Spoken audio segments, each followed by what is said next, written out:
ready. All right, before I drop this, okay. All right, stew time, y'all. Stew time, 2.5, 3 hours. Now, okay, this is when you know it's ready. When the meat is just soft and beautiful and caramelized.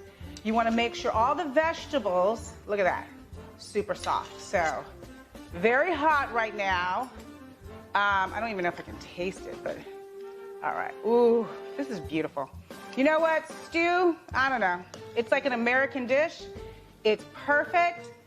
Stew on a cold night, baby, nothing can beat stew. My kids are gonna eat this, like this is only gonna last for today. My kids are gonna come home and be like, yeah, stew. Oh my God.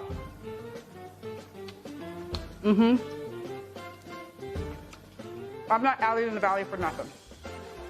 This is the bomb. Everything's tender.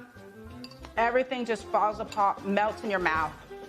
This stew is easy to make, easy to execute, and honestly, I have to say myself, it's absolutely delicious. You know where to get the recipe, AllieInTheValley.com. If you like this video, hit the like button. Don't forget to subscribe. I need your support so I can keep doing these videos. And everybody should know how to make the perfect stew, beef stew. See you on the next Allie in the Valley.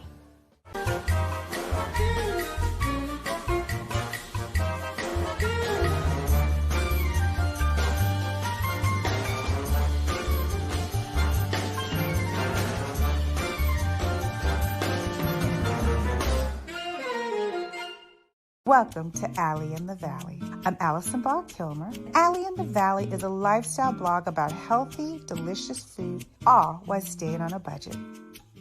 Homegrown cooking, down-to-earth living.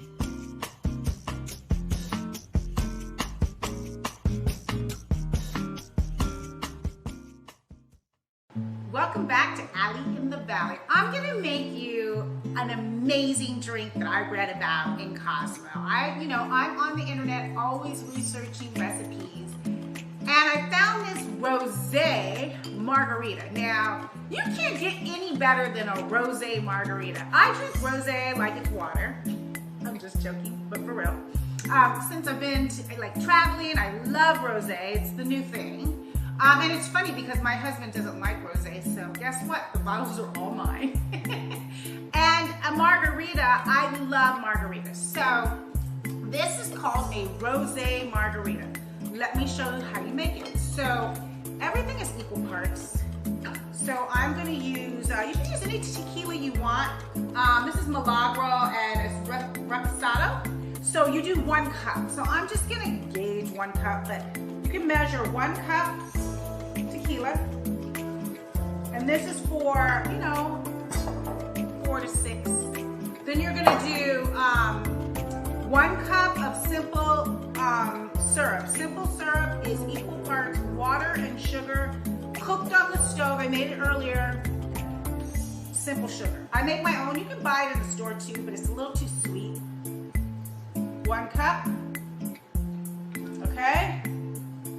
Then lime juice, 1/2 cup or a cup. I've already squeezed the fresh squeezed lime juice.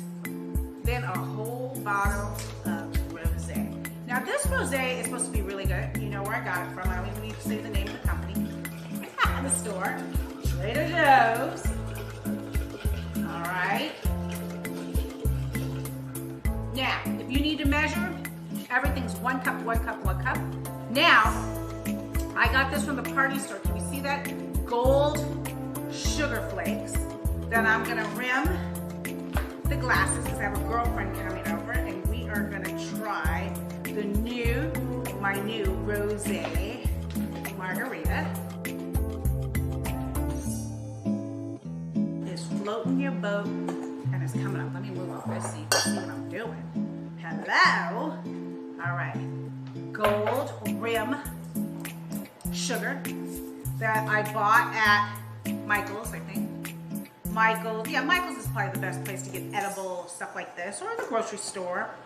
Certain grocery stores. I don't know if they all have gold, but All right. All right. Because you got to have your margarita very cold, right? Rosé. Who thought of this? So hot. I wish I could say I thought of it, but I didn't. But I am incorporating it. All right. Lamb.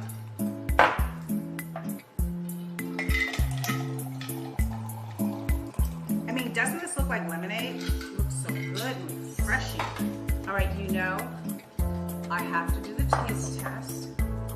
We need straws. I know straws are, you know, not popular, but those are paper straws. A little lime on top. Drop the lime in.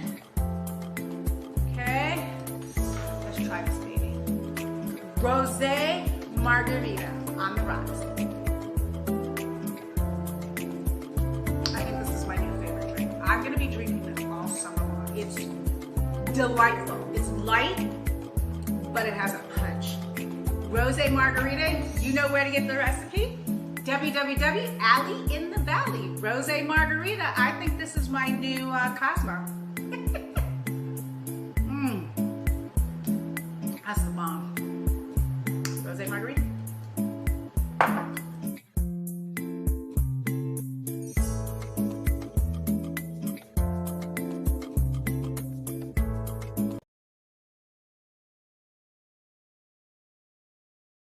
All right, ladies and gentlemen, we are back.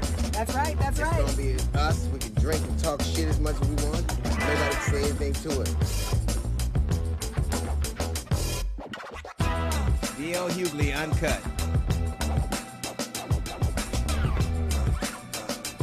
All right, we are, I think, back. Yeah, you can say that. I think that's official. When last we met, Things were mighty different. they were mighty different. A lot of things are different. Like where we go on, like where we air. That's different. I am D.L. Hughley. Welcome to D.L. Hughley Uncut. Not the. I don't want people to think I'm not circumcised. I am. I'm sure nobody's thinking that. Oh my God. Nobody's thinking that. There, of course, is Jasmine Sanders. There is DJ Lucci. So. The thing that comes to mind right away, it took a pandemic to get us back on TV. Yeah. A force of nature. Right. Is what we needed. Hey, the world is ending. Let's bring them niggas back.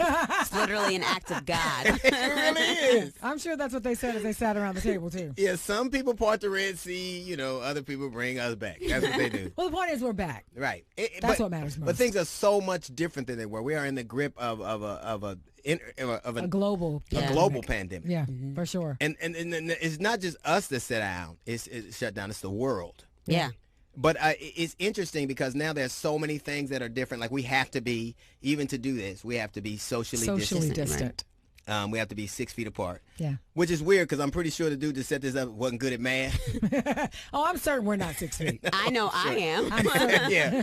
Well, from him, but probably not from me. One thing about DJ Lucci, she didn't like some people are we have people who really don't respect kind of the edicts that have been put down by the powers that be to keep people safer. Like rather than be prepared for, we just shut everything down. But one of the people who really adhere, because millennials get a bad rap because you see them partying at school, partying on beaches, and they go to spring break. Look at all this stuff. Yeah. Like this is not social distancing. No. This is not. But I can tell you one person that is that little fucker right there. Listen, LaDonna Hughley prepared all of her children Yes, for this yes. from day one. I don't know how she did it, Yes. but she literally prepared us for this. This is literally our MO. Yeah. The first time I've hugged my daughter in, I guess, A month. a little over a month, Yeah. was last Friday for her birthday. Aw.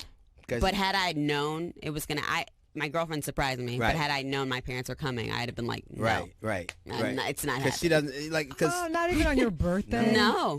Because she don't want to get us sick, and then she don't want to get her girlfriend sick, and then my wife's father lives with us. We got to keep that nigga alive. Facts. Even though he tried to kill you guys. Even though he tried to burn my house down. That's a whole. We got a lot of We shows gotta to talk about that that. soon. But I just think that this is now where we are, and the idea of what is going to be normal for all of us, like no one will know what the new norm is like. Right. Well, I think people are still trying to figure it out because you also have people who really don't believe in social distancing, unlike DJ Lucci. People are partying. They are tight. They have quarantine fatigue is what they're calling it. Right. Yeah. And they're ready to get out to the beaches and the parks and everywhere else. They want to get out. But the thing that's interesting is that we've been shut down. Like depending on where you are in the country, there's no uniform way. Some people, but the states that are opening up, like Georgia's opening up. And Georgia, you know, everybody was talking about it's a balance between the economy and keeping the people safe.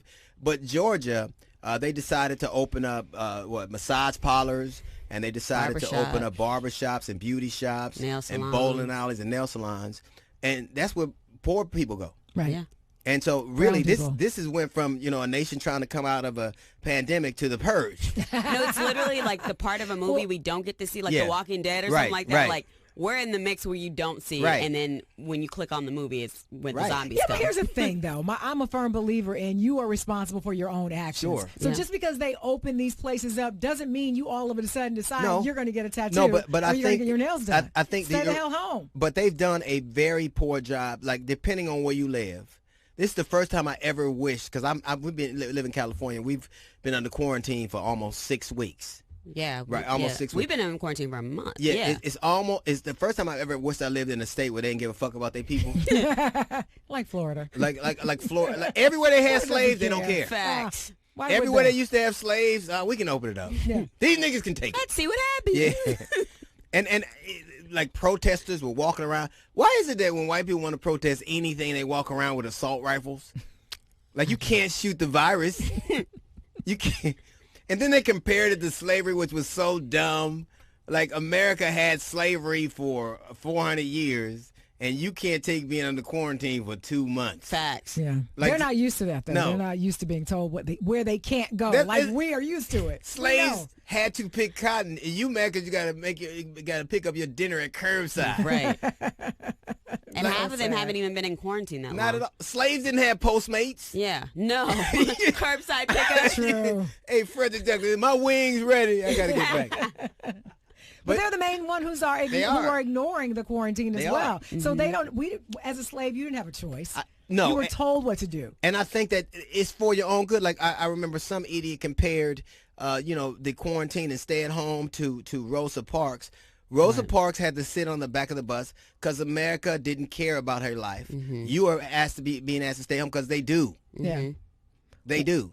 And how bad is it for white people that you can compare to a black woman in the 50s? That's when you know you fell off. Right. And what about those who are saying it's like Pharaoh? Even Yeah. Pharaoh let his people go. What? Yeah, Pharaoh let his people go after it was so much disease. And pestilence. Like, locusts. he let them go because he said, this going to keep happening to you. Let the niggas go. Kill the firstborn. It's a lot different. It's a lot different. So I just think, and the thing that's interesting to me particularly is that literally white people have no equivalent. They don't have anybody to point to because there was never a time when they were denied rights as a people.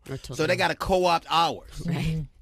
They got to. So we're just like Harriet Tubman. We're just like, and the worst thing is that you can't be like us, and you have nobody to compare this to. But the one thing I will say is when they said, like I guess the Surgeon General, who you don't see anymore because I guess he fucked up. They sat him Yeah. down quick. But when he said you can't drink or you can't don't stop drinking and smoking and doing drugs, you can't tell me to not drink and do drugs and not smoke and be home. Right. How do you think I'm going to survive? Like, Not gonna happen. Either you're going to have a murderer or alcoholic.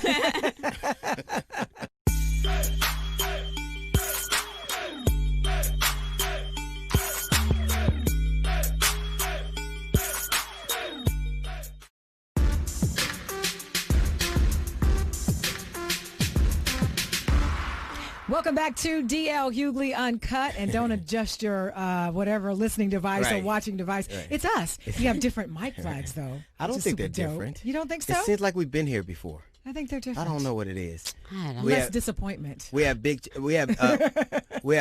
Charlie, Big Charlie in the back. Yeah, is Big there Honey he is. still? Big Yeah. Honey's still Big right Honey? there. Yeah, Big Honey. You can't say he's literally a white shadow. Yeah, he is. We couldn't afford lighting for him The ward. because we couldn't afford lighting, so he actually is a white shadow. And a big one, but we love him. I think that we are permeated like everybody has an idea of what works. There's just so much fear and so much misinformation, and everybody. I heard from somebody that said this, and so you can't really tell what is real or not. But one thing that's constant. I don't care what situation we find ourselves in here, in as a country and as a nation, there will always be somebody that acts as zip damn fool. All the time. Yeah. And we have a segment called This Nigga Here. It's somebody that does something every day. Because we do that all the time. You ever watch somebody go, this nigga here? Every damn day. What is he thinking about? Yes. So I want you to take a look at this clip. Jeff, you got the clip for me? Senator Dale Zorn from Ida, he says the whole thing was a mistake and a misunderstanding. But he says he still feels that time period should be taught in schools. I think even if it was a Confederate flag, we should be talking about teaching our national history in schools. And that's part of our national history. And it's something we can't just throw away. So Dale Zorn, who was a senator from Michigan, decided after, all these things that are going on, because the main thing about America, no matter what's going on, the pandemic, drought, flood, fire, it's always time for racism. So this nigga here decided to wear a Confederate flag mask.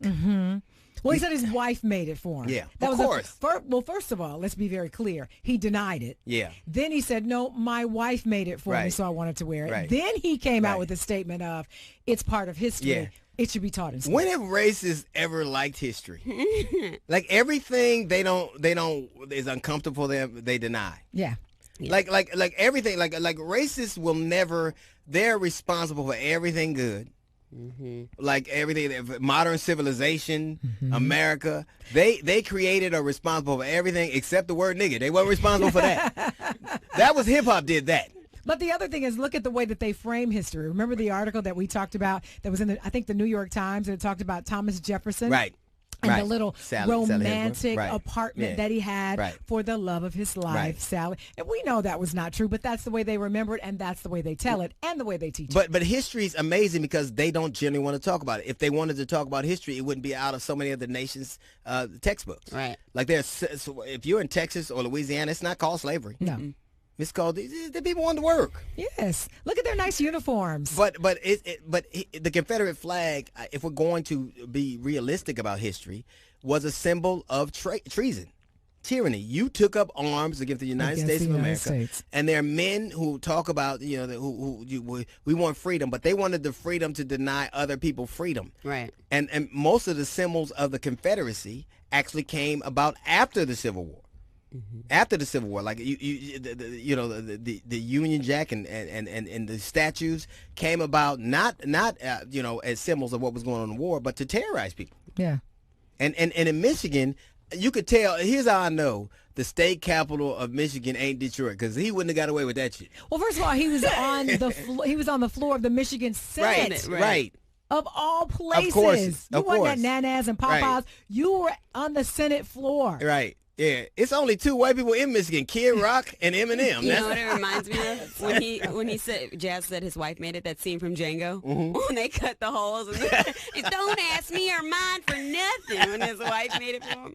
Man, don't wear it. Yeah. But no matter what is going on in America, there is always time. I don't care what you say. There's always time for racism. Like even the race car driver, was it Dale Larson? Oh yeah, who got caught? He was on a video game and he said nigga, and then he pretended like, oh, I'm sorry, I didn't mean that, and I wasn't raised that way. Not who I am. Here's what I would like to say: if you get caught being racist or saying the N-word, stop telling people that you weren't raised that way. You were. Right.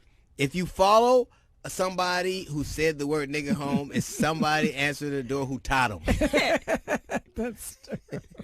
It is something, and there always is time for racism, because no matter what, people don't seem to understand that we are firmly entrenched. It doesn't matter what aspect we're talking about. We're talking about people dying. We're talking about the economy upended. We're talking about things never being back to normal. Mm-hmm. But the thing that satiates the American psyche more than anything else, the thing that we're most comfortable with, is the fact that we're very familiar with racism in every form. It doesn't matter what it is. Yeah. It doesn't matter what's going on. Yeah. There's always time for niggas. Yeah. Always. Yeah. It's like a Sunday dinner. You know what to expect. Right. And you're waiting for it. Mac and cheese, Right. sweet potatoes. You know what it's going to be. And racism. If his wife was going to make him a mask, why did she make him one with enough room for that extra chin? Bruh, that gobble gobble right there. That's called a waddle. The waddle. He has more chins than a Chinese phone book. I don't understand.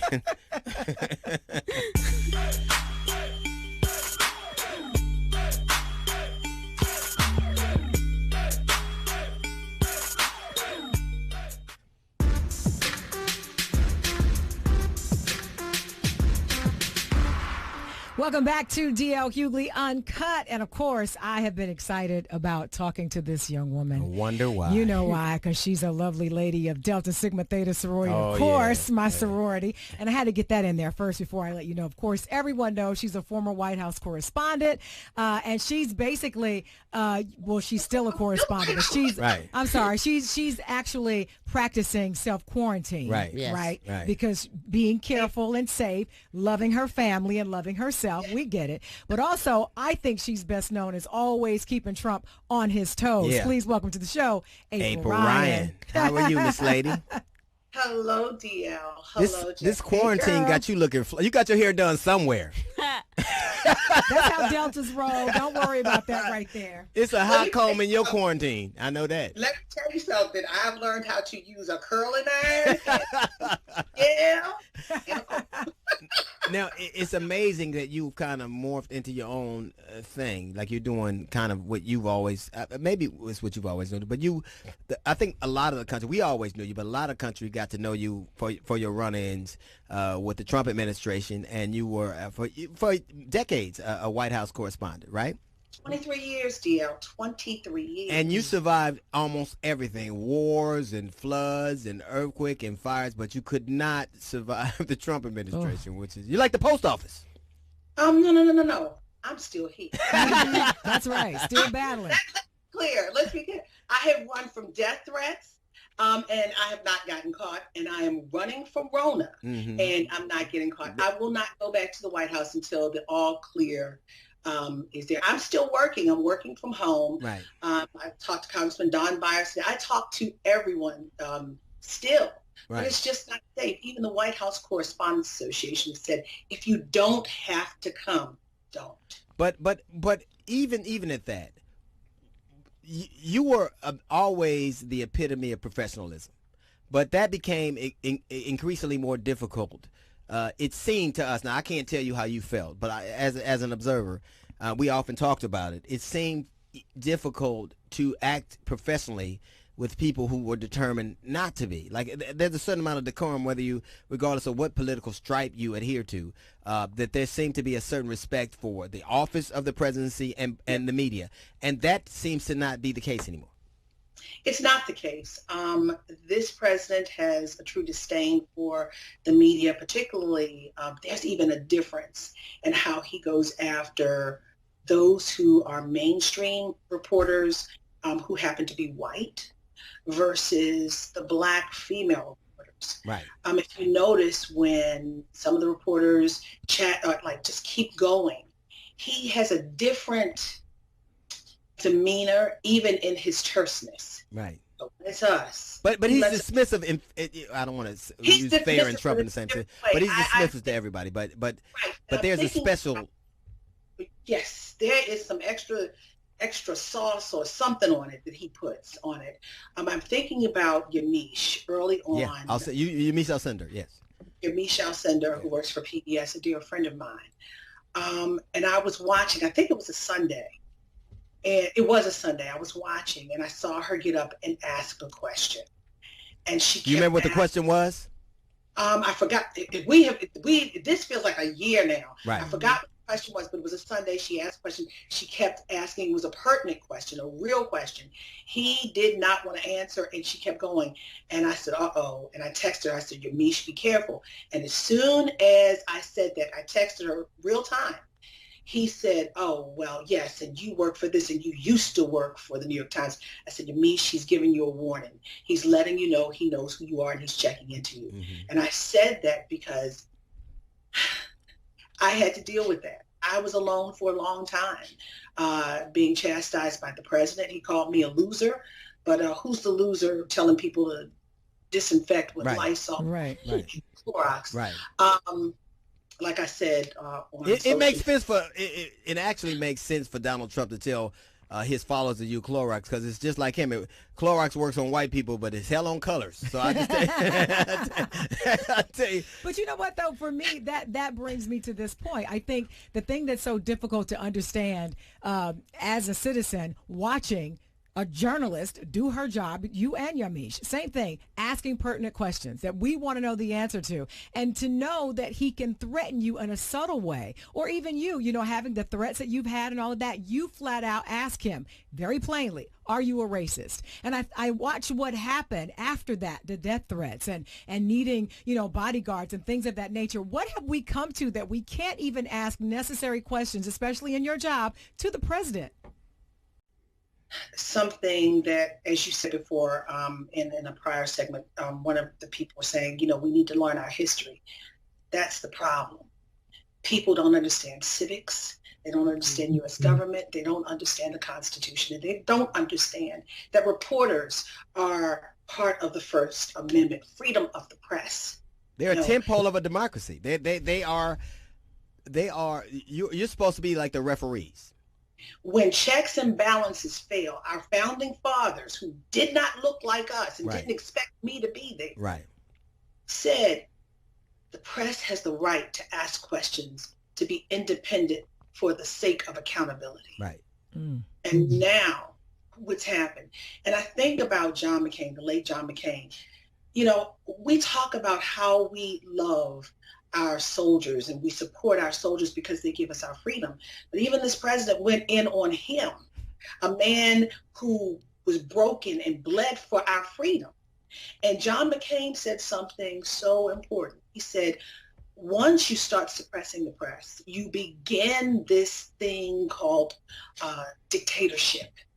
And I'm going to tell you something. No truer words have been spoken.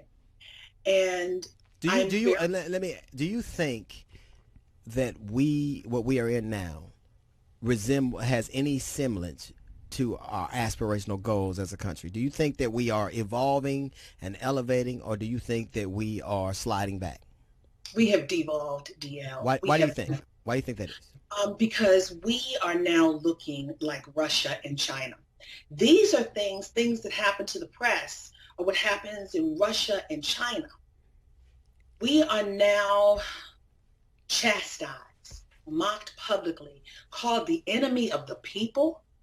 I have to have bodyguards? What is that? Well, I think that I'll say this. I think he has a particular disdain for women, but I think women of color he has a disdain for, because he honestly doesn't feel like they should even be in a position to have these conversations with him. You can see the way he looks at them. Like he like every time and he wants to automatically to diminish you, like, oh, okay, like whatever. Right. But when we ask a question that gets under his skin, you know it. Yep. And he can't tolerate it. And the crazy thing about it is, like Harriet Tubman did, black women lead the way. We were the ones showing the others in the room that you did not let him knock you down, because this is your job. Right. It's not about you. It's about the American public. Oh, and I'm going to tell you something. I'm still standing, and he will not make me leave. Right now, Rona's got me here at home. But I love it, and I think he all it took to make April stay home was a virus. Yeah. But I love how he really believes he can get under your skin, and he can't. And you can see it in his face when you would ask him a question. Certainly when Yamiche asks a question, you can see her standing there very poised, and he hates it. And I think that's why he reverts to name calling and trying to be dismissive of you and your abilities to check him when he needs to be checked. Well, Sora, as you know, we stand on the shoulders of greatness. We are the dreams and the hopes That's of right. slaves and all those who press for freedom. And I'll be damned if I let this president or anyone else, from this president to Sean Spicer to Sarah Huckabee Wood and Omarosa, make me leave hell to the God. I'm going to say something, and I believe that we're in a situation where it should be a shame. It should be a national disgrace that this country leads the world in citizens that have contracted this virus and that have died from this virus. It should say something about where we are. More Americans are dead right now in this man's presidency than died in the years of the Vietnam War. And I think a lot of it has to do with the fact that whether you like this or not, this man is incompetent. Oh, yes. And I think that to lead people, you have to love them, or at the very least like them. And I think he does not have a true respect for leadership. Means that I'm going to do what's best for somebody else. I'm going to do what's best for the people who elected me. His service is just to him. And I think it's disingenuous to compare him. There are a lot of people I disagree with politically, but from a human standpoint, I can't recall anybody in recent governance history that has had such a patent disregard for humanity. You know what I've never heard this president say during the entire time of this pandemic, which has been, I am sorry. We feel, I feel horrible for these people. My heart goes out to them. Never a tear, never a moment of pure humanity. And I think what he saw, what you saw is that I know you can't say this, but I think you saw an absence of that from the very beginning. Well, let me say this. I can say it, and I'm going to say it now because I believe that I'm doing a disservice to the American people by not speaking the truth. And when I say the truth, but speaking without filters. I have covered 4 United States presidents who've called me by name. Well, let's say 3 who have called me by name. This one calls me a whole bunch of names. But I've been there for 23 years under 4 presidents. The last 3, I have seen various situations where there were national emergencies and crises. We had H1N1, we had Ebola, we've had Katrina. I've been there for all of that. And now I'm here for coronavirus. And I'm going to go back to something you said. You talked about leadership. I'm going to say power. Power means service. Power means service. And when he took that oath of office on that January 20th day, he took the oath to protect and serve. And that's not happening. Okay. I have graded presidents in 2 books. And I'm going to give this president, just on Rona alone, I call it Corona, COVID-19, an F. Well, no, why, okay. An F, not a D, not a C minus. An F. Okay. I'm familiar with Fs, April. I got a lot of them. And I got an F because you know why I got Fs? Because I didn't show the fuck up. I didn't even go to class. I wasn't interested. I did not attend. I didn't even have the basic modicum of motivation to show up. So that's why I got it. Smart as hell, and I love talking to you. It's like being at Thanksgiving with family when you got the Republican over here, the Democrat over here, and this one over there just have their opinion and their drinky drink, and y'all just going at it. Oh, no, they drinking for sure. But no, I gave him an F, and the reason why, number 1, for the failing grade, people are dead. And 1 dying is an F. But if these people didn't have to die, his handling of this, he got in on this late. There are documents that Congressman Benny Thompson of Mississippi, who is the head of the Homeland Security Committee in the House, that date back to December 2019 from World Organizations saying, watch out, dated to the White House, dated and sent to the White House. Not only that, Susan Rice in the transition years ago was talking to Michael Flynn about the possibilities, the timeliness of a pandemic coming. They didn't know what, but they knew something was going to happen. They dismissed it. January and February, the president was talking about this is a Democratic hoax. But he says he didn't say it. Okay, let's roll the tape. Anyway, we got tape. And listen, I've been around long enough that when a black woman say roll the tape, you don't want that. Trouble. You know? And you don't say it unless it's not true. I'm not that girl. If there are no receipts, I'm not gonna say it. And Well, I'll tell you, the enablers around him, the people who are not stepping forward, who know these things are true and are not calling it what it is. and that's the problem, the enablers. And the question is, after this is all said and done, it's unfortunate, once this is all said and done, that's when the investigations are going to happen. But you, April, I agree with everything you said, but here's the thing. It says more about the American citizenry.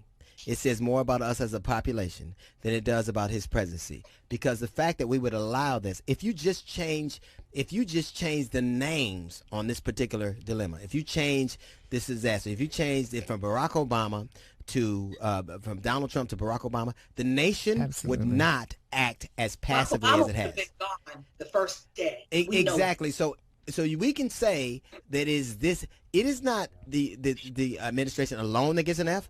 It is the American population that gets an F too, because they accepted it. Enablers. I still believe there are still so many people who want to do right and who are trying to fight. And so many people have been bullied into submission. They fight those people of goodwill. So that's the problem. A lot of people are scared to be tweeted about the president. What's a tweet gonna do? Come on, but they took oaths too, like this Dr. Fauci and the other chick. They sat Dr. by. Fauci sidelined Dr. Fauci and poor Jerome, as you call him, DL, Surgeon General. April. I'll say this. I agree. But we come from people who risk a lot more than a bad tweet.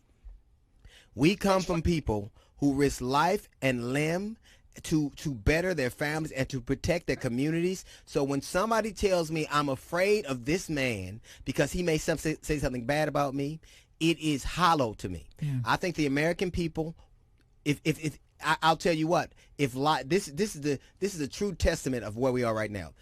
It isn't that people are dying that the American people are responding to. It is that the economy is in the tanker. Because if you had the same number of people dying right now, but the Dow was up and people were still, and unemployment was low, this country would shrug it off. And that is an indictment on us. We can't say that there are good people when so much malfeasance and evil is allowed to be done. I'm going to say there are good people who are trying, but their voices, I don't know why, are not loud enough. But that's when I have to listen and I have to say, and I'm going to tell you the last thing. I told you his mishandling and the deaths first and then the mishandling, but also DL, the messaging. A president and his staff or those who are in this emergent situation should be in lockstep. There should be no air between them. They should all be on the same talking points, the same page. You cannot trust this president. He tells you about medicines, malaria medicines that are more deadly than anything right now. People are dying, taking it and dying. And then he goes out there from the podium and lies, saying he was being sarcastic, talking about, maybe we'll stick a light in someone, or maybe we can use, if we do a disinfectant on our hands, maybe we can do a disinfectant in the body. When you are a child, your mama and your daddy tell you don't go under the sink because it's poison. What's under the sink? Lysol. Lysol, yeah. Mm-hmm. But you know what? It really is this. At a certain point, you stop being a good person. At a certain point, you could have had the most stellar reputation. You could have had the most earnest of intentions. You could be the most empathetic human being. But when you allow all that to be corrupted, you have ceased to become a part of that administration, and you become an accomplice. They are accomplices. And so there is... Ultimately is this, when the light is shining like this, there ain't nowhere to hide. And history will be a horrible, horrible estimation of where we are. I got to tell you this. I tell you this every time I see you. One thing I know about you, we haven't always agreed on everything. I think that I've said some things you didn't like. A few, I'm sure. But I respect you. But I respect you, and I respect you are only want for this country what you have exhibited. Empathy, humanity, professionalism, and love. And if they are not, and sometimes they're not worthy of it, and we'll see how this thing works out, but I think we're better for having you around. We are. I appreciate you, Dion. I love you, but I want to tell you this before I go, and I don't want to sound doom and gloomish, but there are several things I want everyone to watch out for. This is going to be an ebb and flow for 2 years until there is a vaccine, a mass-produced vaccine, and a global immunization. That's going to be at least 2 years. So we've got to be careful until then. And also remember that this administration is taxed. Everything is taxed, meaning we are in hurricane season, and FEMA is already out there. Fire season's coming up in the West. It's praying time, y'all. That's all I got to say. Well, this sounds more like Revelations to me. April Ryan, thank you, baby girl. You be careful. Love you, girl. Love you. Bye-bye. Bye, Jasmine. All right. It's D.L. Hughley Uncut.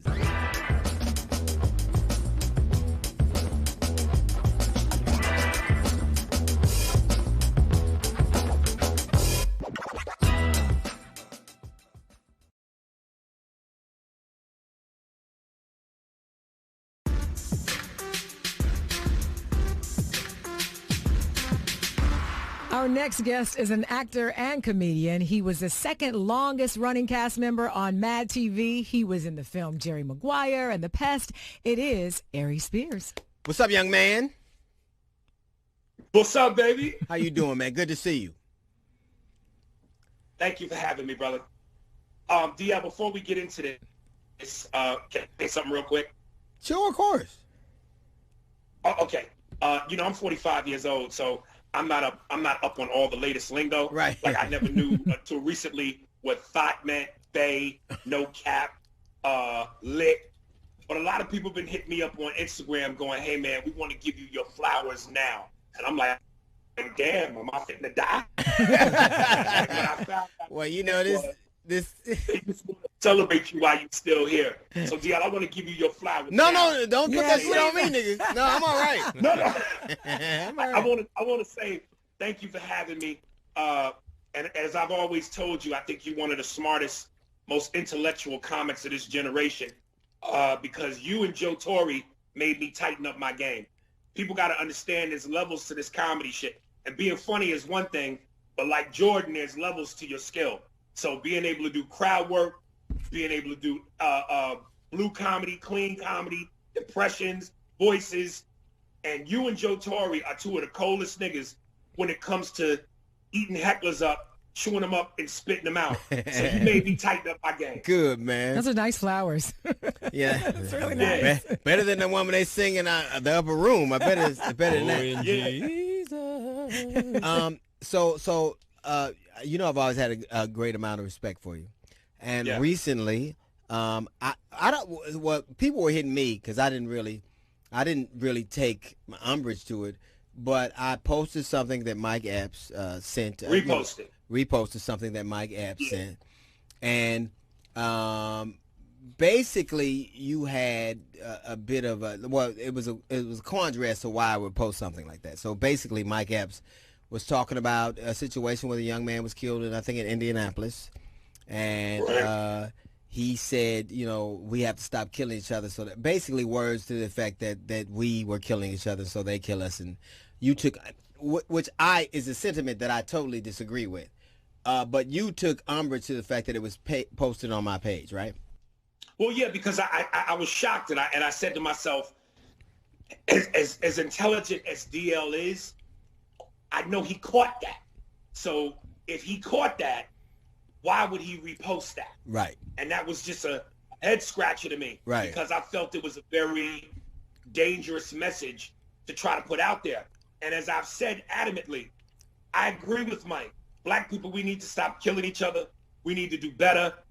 But those are two separate conversations. They definitely somehow insinuate, and trying to somehow insinuate that cops kill us because they see us kill us is just flat out asinine. It is. Because history has shown us that they've been killing us way before black on black crime was ever a thing, a la the movie Rosewood, a la Black Wall Street. Elise Neal, a woman who you've worked with, actually hit me up in confusion like, what's this about? I'm hearing my name. Right. So I just let her know, sweetie, I'm not disrespecting you. I just brought up Rosewood as an example because you was in the movie. Right. So, you know, back when black people were well-to-do, a tight-knit community, we loved and we respected each other.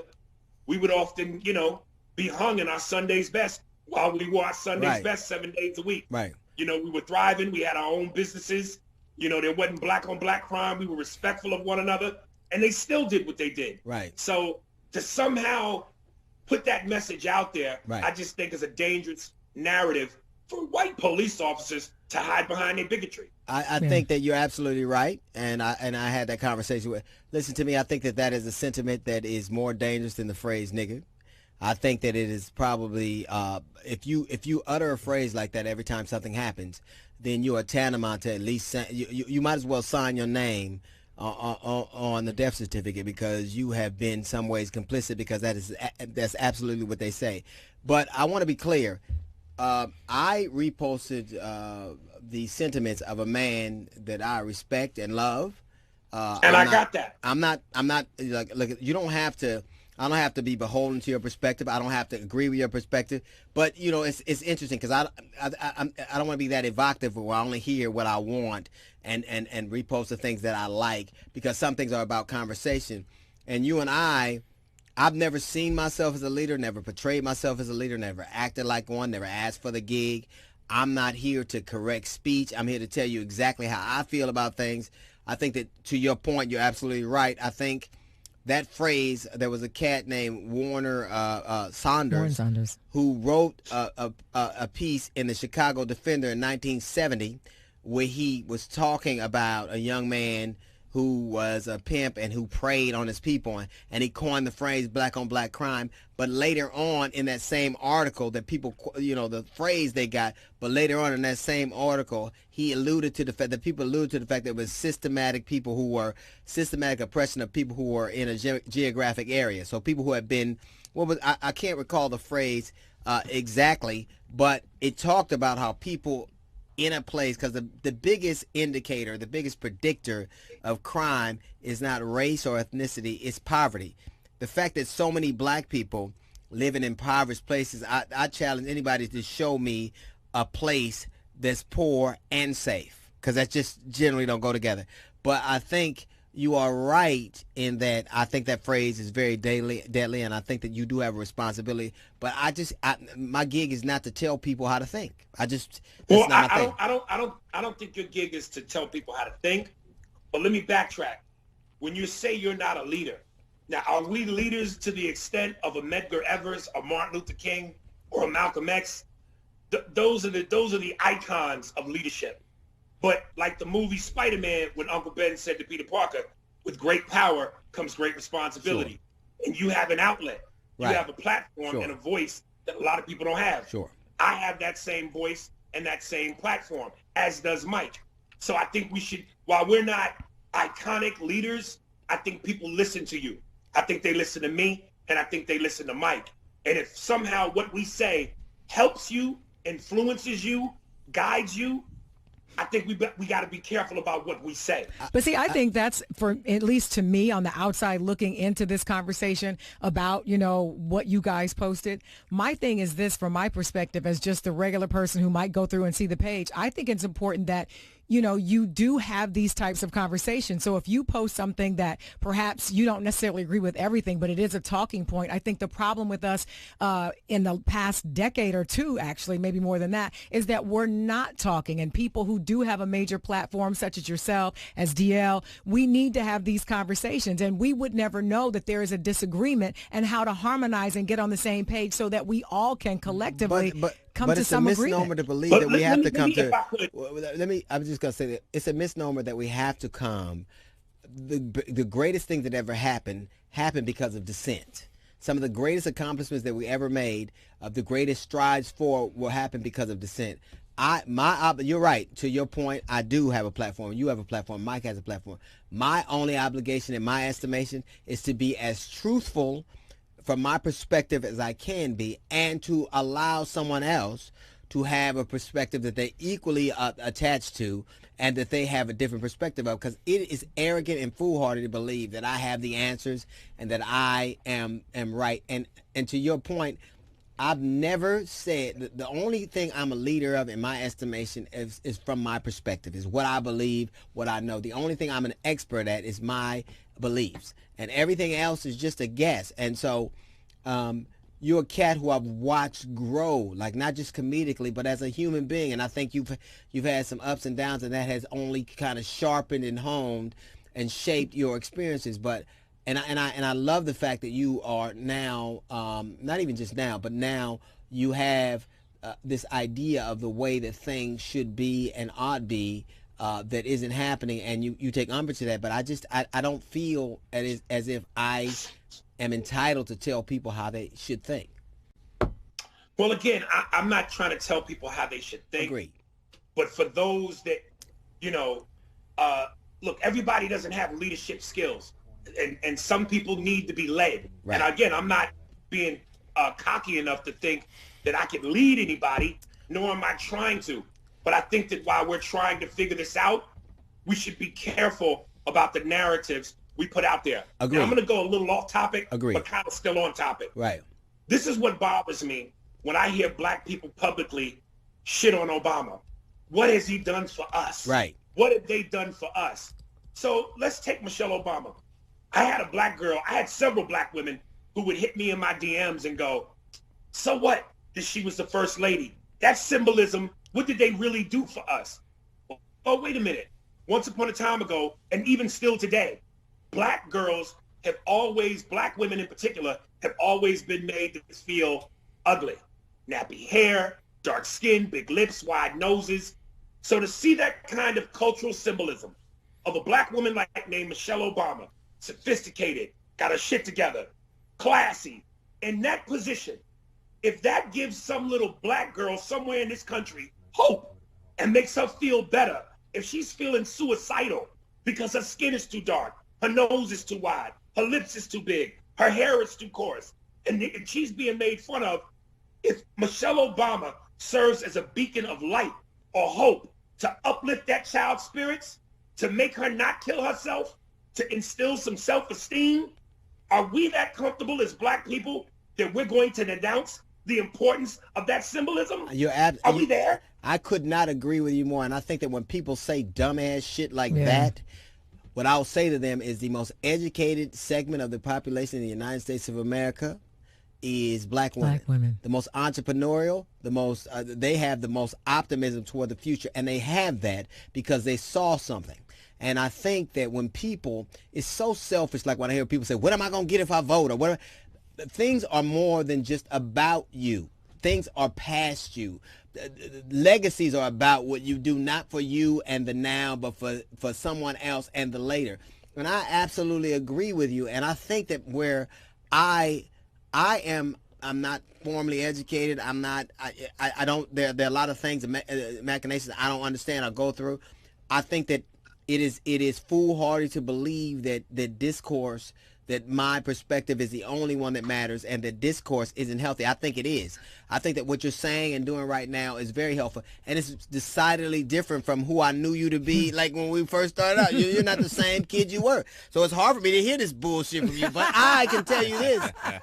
Well, I can tell you this. I can tell Paul Mooney would be proud of you. Like I can tell that Paul Mooney would be proud of you right now. I'm proud of that nigga. Because that nigga knows it's freedom time. All of you niggas have been fooled by that goddamn Popeyes chicken sandwich. All of you niggas stand in line for that sandwich. You've lost yourself. You've lost your way. God damn it. These white folks love it when niggas do it. They love it. Let me just say, Dia, and let me just say, again, let me go back to the Obama point.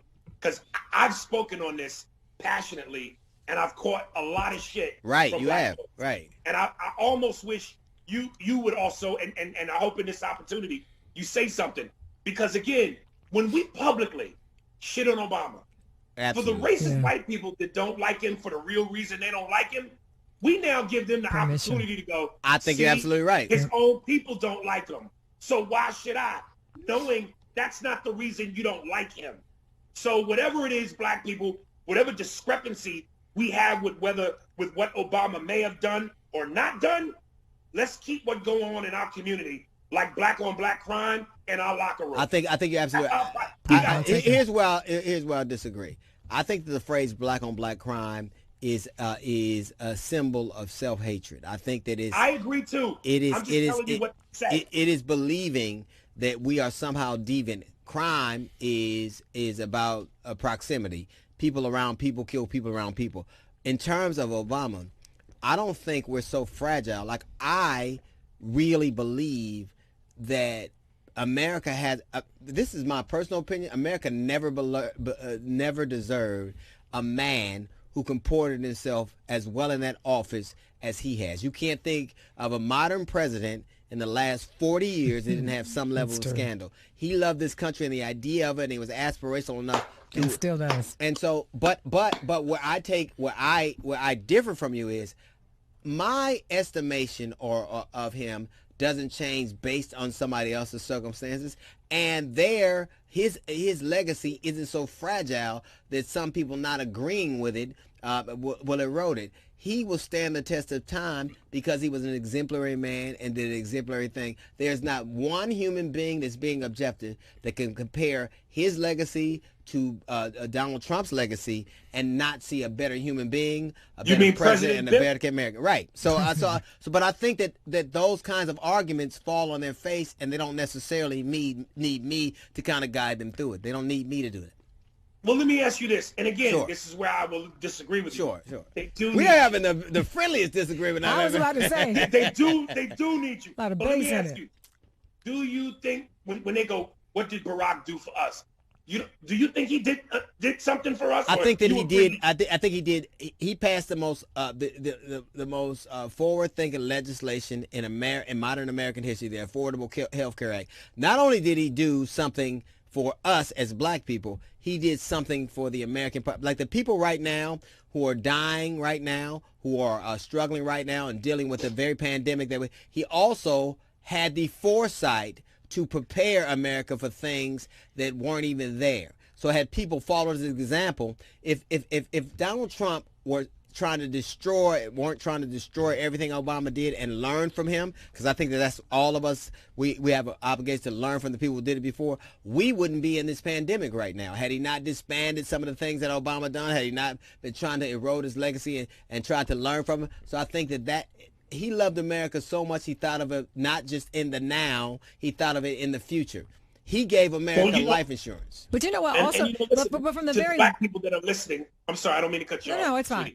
To the black people that are listening, Obama was the president of the country, not the culture. Absolutely. So, this notion that he was supposed to get up there and just serve as black people would have been detrimental to the next black president, because it would have fed white people an excuse to go, you see, just like we thought. He gonna look out for just them. I don't know. I think he did a fantastic job. I think he did a spectacular job. I think he's not without his foibles. I think he did some things I didn't necessarily agree with, but there's no doubt that he comported himself with decency and respect, and he elevated the office of the presidency. But I don't think I'm not one of those cats who watches a black dude do something and owns it. I don't go, look, he's making us all look bad. I think that we're not a monolith. We're not one group of people. How can one man speak for a race that got Lil Boosie and Barack Obama? You know what I'm saying? We can't. So I just think that we are more resilient than and not as fragile where somebody can say a thing about it. If we can survive slavery, if we can survive Jim Crow, if we can survive the passing across an ocean chain together, we can survive people disagreeing and not necessarily understanding our plight. We will still be here anyway. That's just my idea. But I think that we are much more resilient than people are necessarily ready to accept.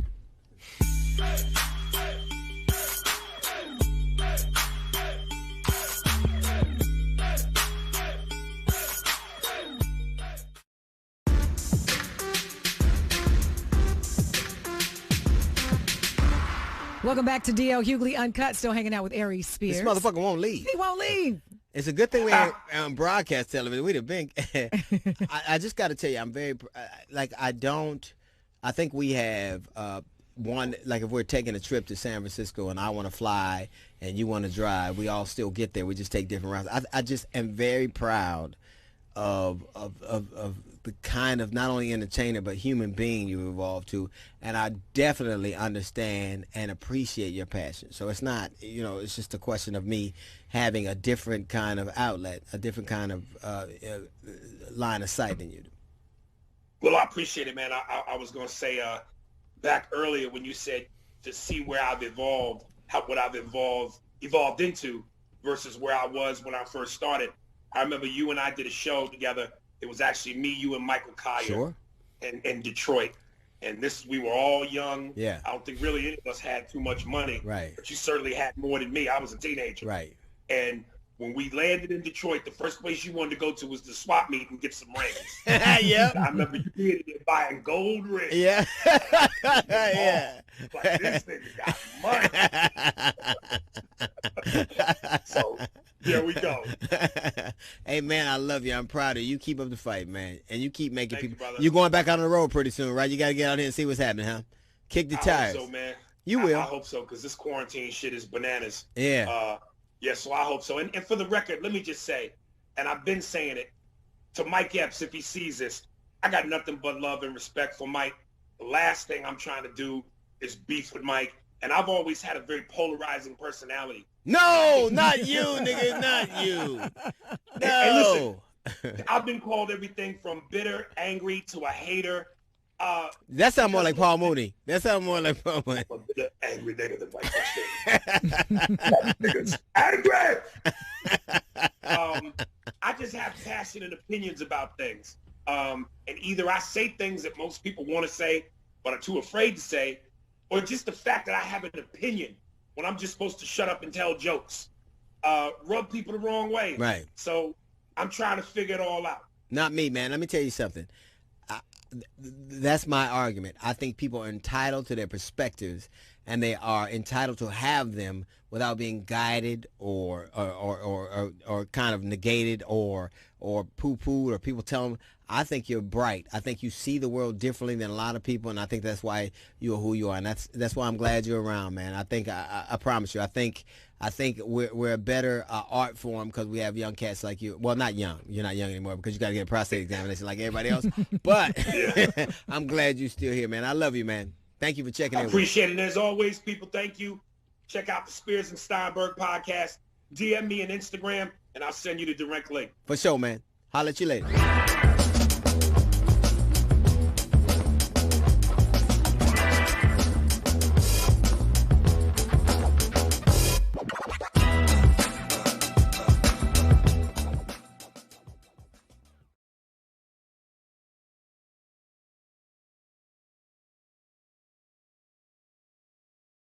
All right, ladies and gentlemen, we are back. That's right. That's right. It's going to be us. We can drink and talk shit as much as we want. Nobody can say anything to it. D.L. Hughley, Uncut. Hey, welcome to D.L. Hughley, Uncut. I am, of course, D.L. Hughley. We have Jasmine Sanders, DJ Luchin in the booth, looking like Luke Cage. The booth. In the booth. Luke Cage. There he is, Woody. Kyle Hughley. How you doing, baby boy? I'm doing all right. All right. One thing I find interesting, that even in the midst of a pandemic, we find a way to be quintessentially American. Yes. Like, there is this argument, where, aid is really scarce. Like, we don't have a national plan to deal with this pandemic. Like it's catch as can. You're on your own. Well, we don't have a leader. That's what that is. And that really is. And of course, power abhors a vacuum, and people are gonna find a way to lead. I think the governors of this country have done, some of them, whether they're Republican or, I think you got to look at New York, you got to look at Maryland, you got to look at Ohio, you got to look at Michigan, you got to look at Oregon, Washington. Colorado, you got to look at California. Shout out to Gavin. You got Gavin Newsom, Shout California. out to Gavin. I do wish I lived in a red state because they don't give a fuck about their people, and I at least be going to. I can at least go to a restaurant right now. Yeah, but and they're proud of it though. They are proud of it. But this argument, kind of flies in the face of what we always say, like how Americans all come together. Mm-hmm. But there's Trump and McConnell, who are now, the president and the Senate Majority Leader, have this whole blue state, red state thing, and they want to, like McConnell suggested that we should let some states file for go bankruptcy. bankrupt. There you go. But you from Kentucky, motherfucker. You from Kentucky. Let them know. Look, thanks for your horses, your basketball, and your tobacco, but fuck off. But somebody should say that to him. Somebody just did. Well, come on, Nobody will hear it. Yeah, I was going to say somebody should say that to him. The fact that they listened to that and they even debated it. And some people were like, well, maybe it wouldn't have been a bad idea. Here's the problem. We exist, the United States of America. The difference between us and a third world country is blue states. That's literally it. That's it. You could take New York pays a lot more than they get back. So do California. So does Connecticut. So does New Jersey. So these are blue states that pay a lot more than they. We are the Oprah to y'all Stedman. Pretty much. Pretty much. But this notion that we are all in this together, when even at a time like this, we're divided along political lines, and you can see it all the time. When Hurricane Sandy hit. There was a reticence to give them the aid that they needed. But you let a hurricane happen in Florida and Texas, everybody, you know what you always see? You see Florida strong. You see Texas strong. You don't ever see California strong. You don't ever see New York strong because nobody ever feels sorry for them. Not at all. You remember what Trump said when all of the California fires. Right. And he said something stupid like, you should sweep the floor in the forest. What the hell are you talking about? Literally, it's places that this country would not exist. You could take a few states you could take a few states in the South. You could take Mississippi, Alabama, and West Virginia. You could put them together, right? And they wouldn't have the population that New York does, or the wealth, or the education, the money. Shut up. Take your government assistance and stop playing in the big boy chair. Or let us leave. But the interesting thing about that is knowing that it's no secret when you look at the statistics when it comes to education, healthcare, all of those things, economics, knowing the things that we know about that particular area of the country, why do we let them lead? Why do we follow? Why do we listen? Because America's the Flintstones and the Jeffersons, and the Flintstones are in charge. We're trying to go to space, and we're trying to drive cars, and these like with no driver, and they still trying to stop cars with their feet. Yeah, it's just at a time like this. We are supposed. It's like a team. Imagine a team that a football team, a basketball team, where they go, well, I scored all my points, and we lost because of you. You'll never be a champion unless you can play and win away games. Right. You got to win away. You got to win in situations that are dire, in situations that are hostile. And every time there's a situation like that in this nation that I'm aware of, it always seems to diverge and devolve to this. And it's always been bad. Let's not pretend like that this time or administration is responsible for it. But this takes a particular patina that I don't know that I've ever seen before. I don't know that I have. I know I haven't. I'm embarrassed by it. Well, you haven't seen anything. I know that. I know I haven't. Yeah. You're 7. But that's a sad thing. You didn't see Atari either, so fuck what you talking about. But I tell you this, looking back at what we had with Obama, there are a lot of people who criticize him, a lot of people who say that he didn't deliver what he promised. But I tell you what, looking back at the way he led the country and looking back at his presidency, you've said this 1,000 times. I couldn't agree more, and that is we didn't deserve him. Well, no. America didn't. We didn't deserve him.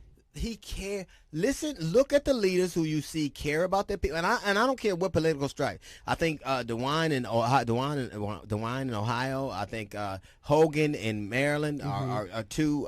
They're Republican, but they are doing an exemplary job. You could look at Michigan's governor Gretchen. You can look at Oregon. You can look at Washington. You can look at California. You can look at Colorado. Look at the people who seem like they care about their people. You can look at Cuomo and.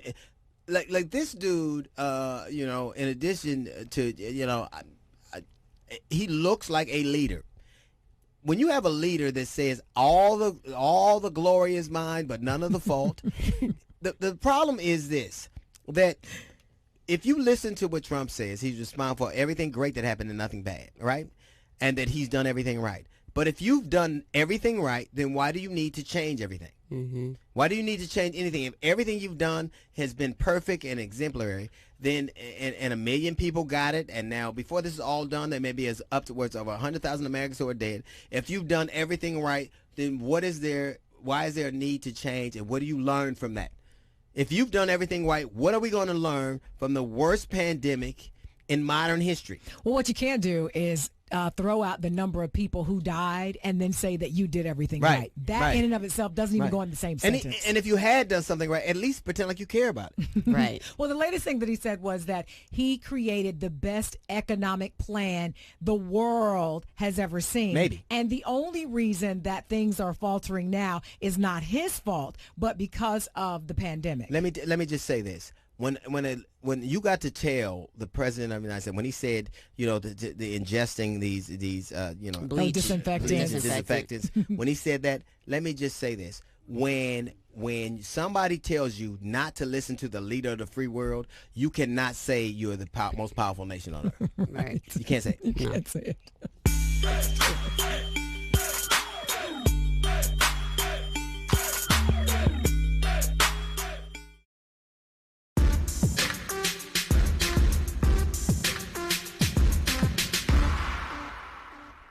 Oh, hey, what's happening? Welcome back to D.O. Hughley Uncut. Yeah. Caught me off guard. We're only doing TV. I was daydreaming. I'm sorry. We're only doing TV. I was daydreaming. It's uncut, the uncircumcised version of the show. See, that's why I was daydreaming. Not about that, but we're the turtle head version of the show. Oh. That can't be we. That would be y'all. Black J. Yes, sir. Welcome back. I appreciate it. You man. wasn't doing nothing else, bro. Man, I was doing something. I was doing what everybody else was doing. That we locked down in the house. That's right. I was slinging these jokes one way or another. You were sequestered at home, right? Man, just trapped in the crib, man. Trying to find can't say some way. trapped in the crib. I can say trapped. I got a full family there. That is trapped, bro. I like the honesty in that because most people are pretending to be happy knowing that they are miserable. Well, no, you can be happy and trapped. You can be happy and trapped. Okay, but tell the truth. Are you safer in the house or outside? I'm glad I get my breaks out the house. There you go. I'm just asking. I promise you that. Here's the thing. Just saying. You know that you're tired of being home when you're excited to go to work. Oh, yeah.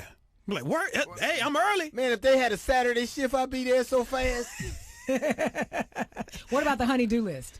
Oh, the honey-do list is real. On that? Yeah, because I'm actually happy for him now because it gets me out the house. Right. I be looking for stuff to do. Like, I don't care what it is. I became an alcoholic, so I go to them 12-step meetings. I'm just telling you.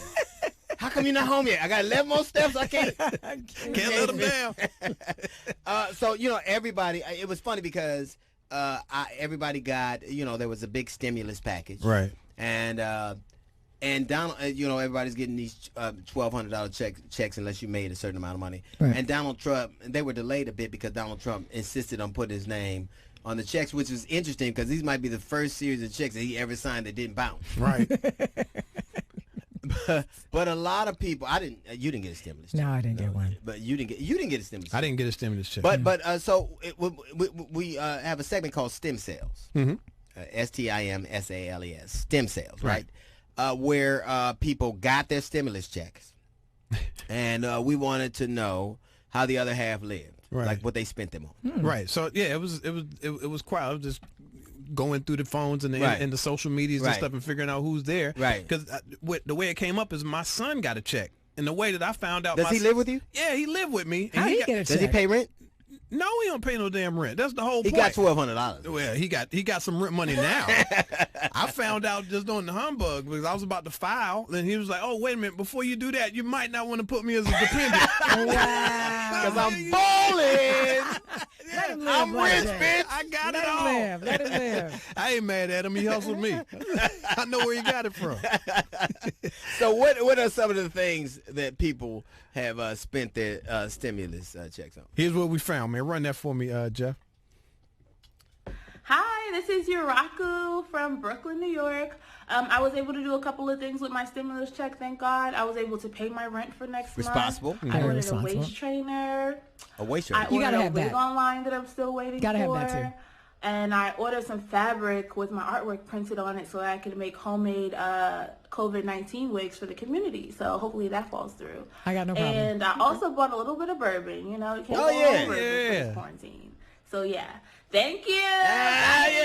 I'm mad at balling. Tom Segura here. I just wanted to let you know how I spent my stimulus check. I got that fat ass check from the government. I called my diamond dealer. I was like, yo, man, check out all this money I got. He hung up. So I called my Porsche guy, and he hung up too. And then the only guy that was like down for that kind of money was my weed guy. So check this out, man. I got a bunch of edibles, like a bunch. Okay. I'm gonna eat all these. Yeah. And I'm gonna get so high that we'll be over this pandemic and there'll be a new one. he might be upset when he finds out we're running out of food. Yeah. Right, well, he's right on point, man, because that's a comedian right there, and he's got all of these edibles to help him out. You know the material that's gonna come out of all of those trees. I can imagine. It's interesting because if your check, if your account, because a lot of people got. Kyle, did you you got your stimulus check, right? Yes, I did. When did you get it? Got it about, I don't remember the exact date, but I got it about 2 weeks ago, maybe. And what did you do with it? Nothing.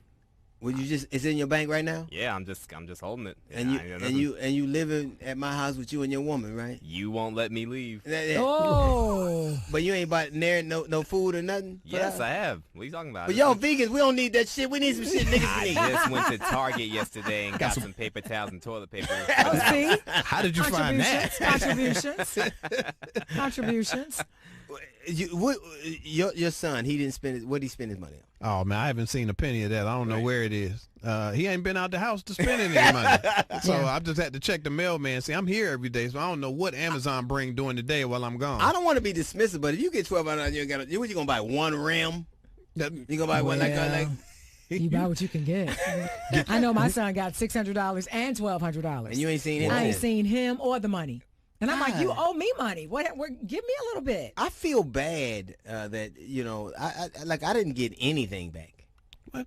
You got us. Back. You got the show back. Y'all nothing. Like Tyler, my daughter, she got her bread. She ain't seen me since. My son lived there with his girlfriend because we're all sequestering together. My father-in-law burned my house down. I know he got some money. He got something somewhere. Yeah. What would you have spent your money on? $1,200, man. I'd have finished building my virtual stage in my house. Because we got to figure this out. I don't know when we're going to get back on the road, so I got to figure out a way to get these belts off in the house. You could have a mic stand. That's all I need with $1,200.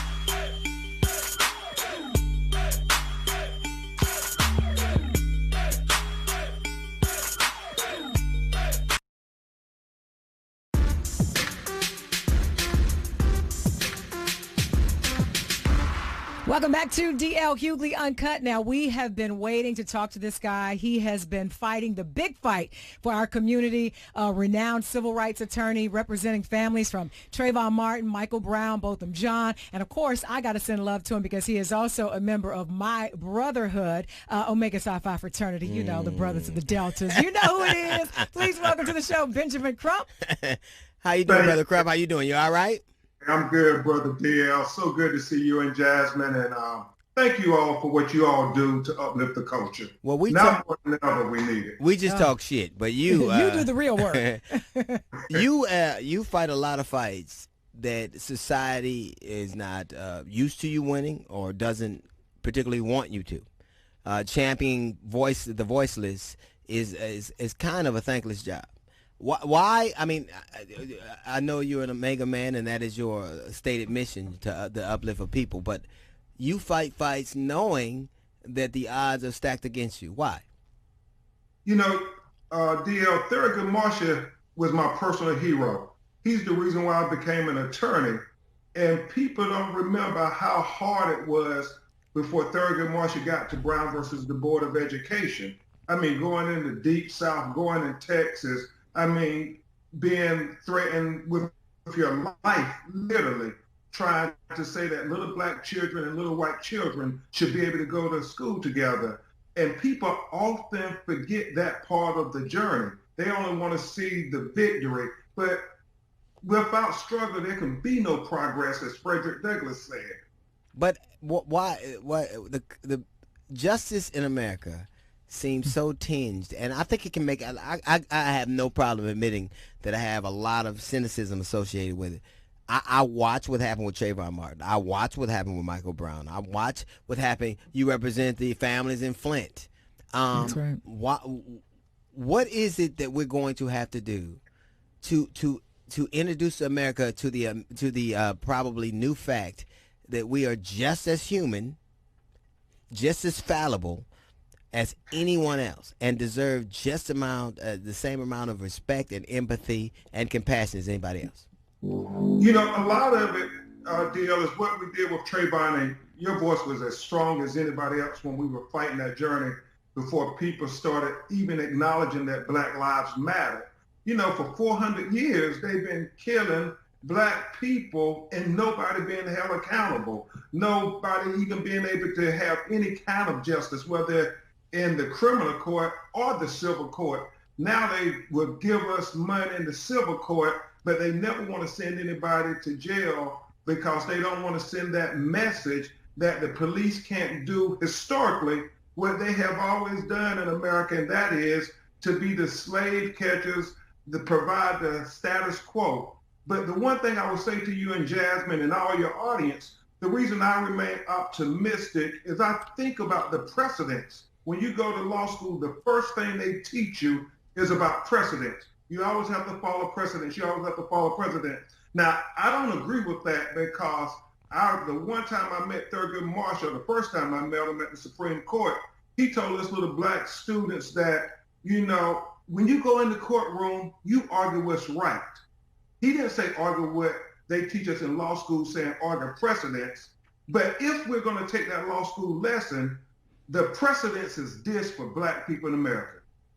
We have overcame everything they threw at us. I mean, they threw slavery, we overcame that. They threw Jim Crow, we overcame that. They threw separate but equal. They threw the Middle Passage. I mean, when you think about what our ancestors had to endure to overcome the Middle Passage, to overcome being in those slave castles, waiting for the ship for 3 or 4 months, sleeping on top of each other, the reason we now have diabetes and glaucoma. I know that we can overcome anything. And so America is going to have to acknowledge the humanity, but also the perseverance in us more than anything else. I have a big case, DL, that hopefully I'll get to talk to you and Jasmine about. We're doing something with Netflix on it called Free Renting, the Harvard reparation case. I remember that, yeah. You know what's interesting? You said what you're taught in law school as a lawyer. I thought that's going to be 33 and a third. I thought that was going to be the first thing. That comes later.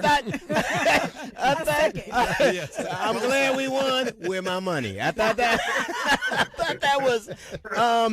I will offer this admission, dear.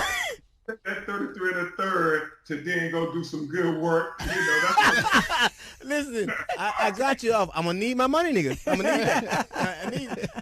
You are involved. It's so interesting because I've got a chance to talk to you on several occasions, and I'm a cynic, and I won't pretend like I'm not. But I'm a cynicism, I'm a cynic in the sense that I believe that I remember watching a movie called Blackfish. And it was about killer whales and how they were caught in captivity. And it was about how they showed the plight of the killer whale and what happened to it and how it was demoralized and how when its dorsal fin was hanging to the side and how it acted the way it did because it was taken out of its environment. And do you know that as a result of that documentary, Blackfish, or that movie, Blackfish, they closed down SeaWorld, all of the aquarium, you know, the aquarium of the parks across the country were closed down because it changed their policies because they saw something in a black fish that they do not see in a black man or a black woman or a black child, and it is galling to me that we can't even get. There are animals that you can hunt, legally hunt, that get afforded more rights and empathy and sympathy than black men, women, and children. No question, DL. In fact, you know, I have the book Open Season, the legalized. I got a chance to read that. Colored people, and what I argue in that book a lot is the fact that the laws that allegedly were meant to protect us, they use to kill us. And the reality is this, Jasmine, that 1 out of every 5 black men in states like Florida and Georgia, Tennessee, Texas, are The convicted. places where they love God the most, right? The places where they're the most Christian. The places where they claim. So they say. Right. Exactly. Right. But they are 1 out of 5 black men are convicted felons. The experts opine if this trend continues, in the next 25 years, 1 out of every 3 black men in America will be convicted felons. And so as I go talk at universities across the country and civic groups, I often say to the audience, now imagine, because a lot of them can't fathom my experience, DL, I say to a lot of those young white faces and those people who are going to be in leadership positions in the future and some people already in power, imagine if you are a parent of a black male son, and imagine if you are a parent of a black male nephew. Imagine if you have a black male cousin, and imagine in your mind's eye that they're about 4, 5, 6 years old, and they're all playing, and you have watched them at play, as children often do, and try to sit there and figure out in the next 10 to 20 years which one of those little boys with your blood running through their veins are going to be defined as a convicted felon and live a permanent life as an underclass citizen in America, never getting the benefit of the doubt, the benefit of consideration, and the benefit of possibility, because that is the black reality in America. And I would say this, Mr. Crump. I would say this, that you talked about states, the Texases, the Georgias, the Alabamas. Well, they're in the SEC, so those white women won't have to imagine that long. Oh, my God. That's about to be a reality right after this draft. But you know what's interesting to me, though? You talked a little bit earlier about precedent. And my issue with that, I know it's a very important term, but when you look at it in terms of how it relates to us as a black community, the precedent was different, right? It was set really with Emmett Till, right? It showed how undervalued our lives are as black people in the streets. So you look at now, followed that with all of the cases, including Trayvon Martin, including Michael Brown, including Botham Jean, where someone went into his home and killed him, but yet no justice. It's the same thing. So for me, I wonder, how do you go into a court of law and argue, the reverse of what precedent should be for us? But, again, you go to Thurgood Marshall and what he did. Thurgood Marshall literally was arguing to the Supreme Court something that had never existed ever in life. Equality and emancipation for black people. And Jasmine, you said Emmett Till, the precedence goes back to the Dred Scott decision. True. Dred Scott The United States Supreme Court said there are no rights that a black man has that a white man is bound to respect. And so you go in the courtroom quite honestly and you say to yourself, what am I fighting for? I have a 7-year-old daughter, Brooklyn, who I'm fighting for. And you literally have to put it in your head, despite all the laws that are set to keep us as permanent underclass citizens, you have to say, what am I fighting for? It's better to strike a match than curse the darkness, because we can't give up on our future. Our children it is one of the things I've always respected about you. I'm going to throw out some cases potentially that I know you're involved in, and I want you to tell me a couple of things. Why you did it, and what you believe or hope that the outcome is. And I'm not talking about like win, lose, but what do you hope? You represent a bunch of families in Flint, right? Yes. And that was an example of Governor Snyder was a businessman, right? And I think every time, listen, when you put a businessman in office, he's going to do exactly what they do. I'm going to make money for people who fuck with me. Right. Damn everybody else. That's really it. And that's an example of why did you take the fight with the Flint residents, and what do you hope the outcome is? Very honestly, DL, I grew up with a single mother. She raised 3 boys. We lived in the government housing project in North Carolina. And I often think, but by the grace of God, there go I. I mean, these are children, and I don't know if people understand how dire the situation is in Flint.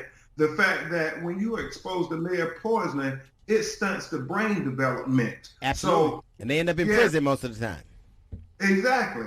And that you hit it right on the point, DL. I mean, you must have went to law school because he didn't do that. Black people have mental health issues. They don't treat them like mental health issues. They treat them like convicts. Criminal in issues. And so the one thing I would say is this: when we think about they poisoned the entire community in Flint, Michigan. Governor Snyder and these emergency management people, and it is now known that they knew changing that water supply was going to expose this whole majority-minority community, and they did it anyway for a fistful of dollars. And now you think about all the black people who are still sitting in prison today for selling marijuana, some on for life. And you get to see the hypocrisy in America that they kept saying to us, DL, you know, we got to lock them up and throw away the key. We got to send a message because they're poisoning the community. They will say that every time they locked up a little black or brown person. And then we come to Flint, Michigan, where they actually poison the entire community. And nobody goes to prison. It's racism, is no justification of it. Let me ask you something. You also, the Johnson & Johnson case, where one thing that why this was particularly insidious to me is so a lot of women, particularly Southern women, and we all came from the South, use powder on black women, private parts. Yeah, under your boobs, you do it. And one of the reasons they did it. It's true. One of the reasons they did it was because they didn't want anybody to think they were That's right. There was a whole psychological thing that this industry inflicted on them, making them. They didn't want. I want. So they attached it with cleanliness and inferiority, and it really cost a lot of black people their life. And now a lot of people are suing those people and recouping a lot of money, and black people don't seem to understand that you're all part of that. So tell us a little bit about, expound on that for me. Yeah, it's kind of deep, DL, because, you know, Malcolm X said that TV is one of the most powerful drugs ever created.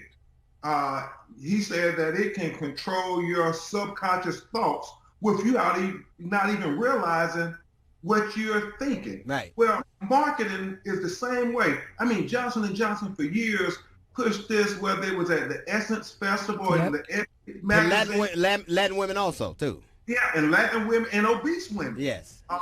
They kept saying you have to be fresh. You have to be fresh. So my mother, my cousin, they would pack it down there like cake almost to say they wanted to be fresh because it had been put in our brain through marketing.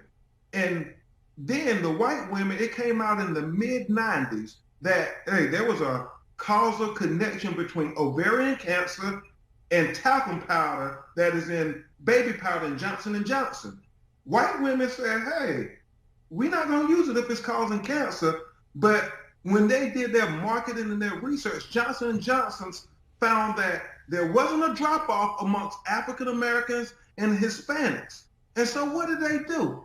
They doubled their efforts on marketing to us. I mean, they started being major sponsors of festivals and concerts that focus on black people. And so now you have many of our mothers, our aunts, our sisters who now have ovarian cancer, but because there's such a distrust with the legal system, they won't come forward. Our law firm is one of the few black law firms that are doing these cases. And we had a major victory yesterday, DL. Johnson & Johnson up in New Jersey, and you know, that's where they're headquartered at, $120 billion corporation. The judge ruled that the cases could go forward. And so now it is really important that if you have a loved one or family member who has been diagnosed with ovarian cancer, have them call us. And it's not just for the 33 and the third, DL. Yes, it is. Yes, it is.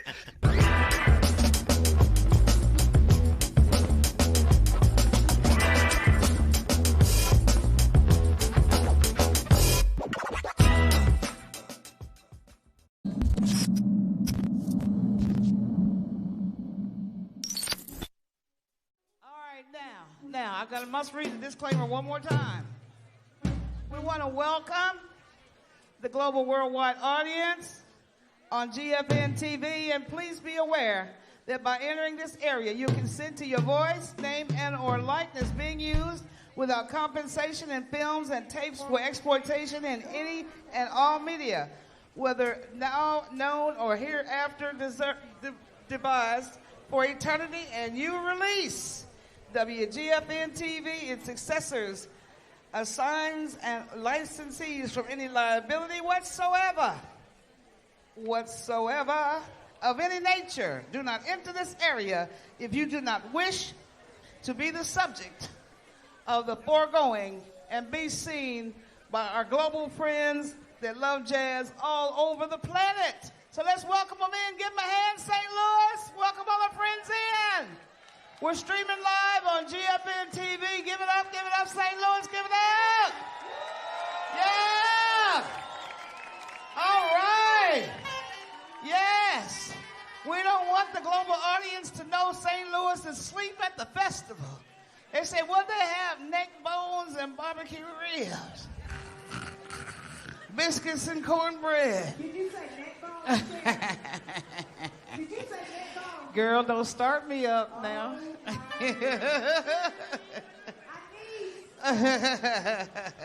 I'm from Kansas. I'm country Kansas, okay? I really am from Kansas. Now, we want to say thank you to Moscato Light, our sponsors, WFSK, Jazzy 88, WFSK. Umbrellas about to pop down, please. Umbrellas down.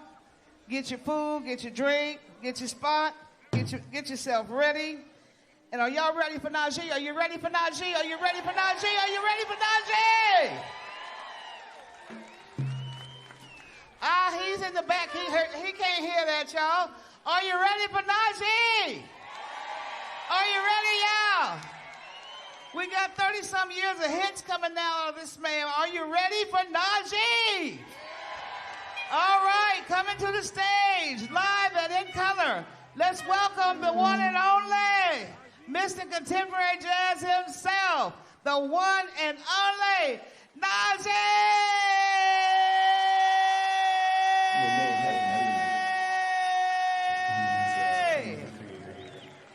Or confident of Almighty God.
Gateway. What's going on, y'all?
y'all doing?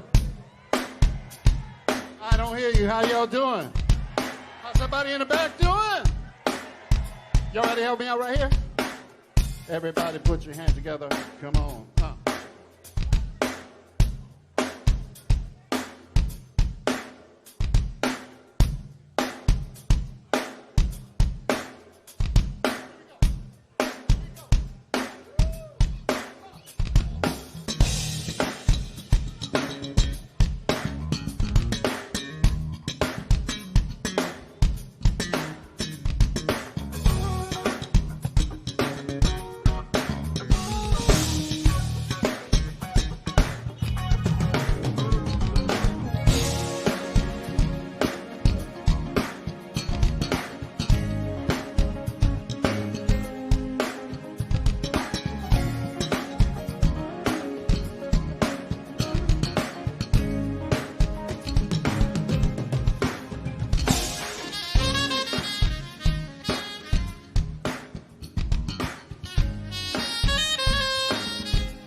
Sean Northern.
Thank you so much. How you doing, ladies and gentlemen?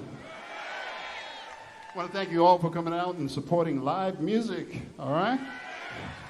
How about a nice round of applause for all my friends? I don't get to see them often. All right, Mr. Brian Simpson, Mr. Kaylee Minucci, all right?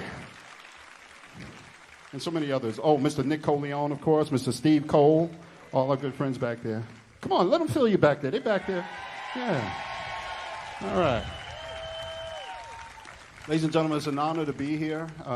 It's been some time since I've been to the Missouri area. I know, right? It's been a while. I don't know why we get to Chicago, we get to Kansas City. We haven't been here in a while. It's nice to be here, though. Thank you. And then in my allotted time, I'm trying to do as many songs from my previous albums as I can, all right? All right. So with that being said, if you will promise to sing along with me on some of these things, we're going to Take You Back. Is that all right? Are you ready? I still don't hear you back there. What? You know, I'm from New York, man. You got to show me. Or is that here? Right? All right, here we go, y'all. Come on.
time with us so far? All right, we'll take it back. We're going to a song for a very special lady. She's not my ex-wife, but she got the house, I got the song. You know what's up.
Mind if I take a break from the soprano saxophone, D?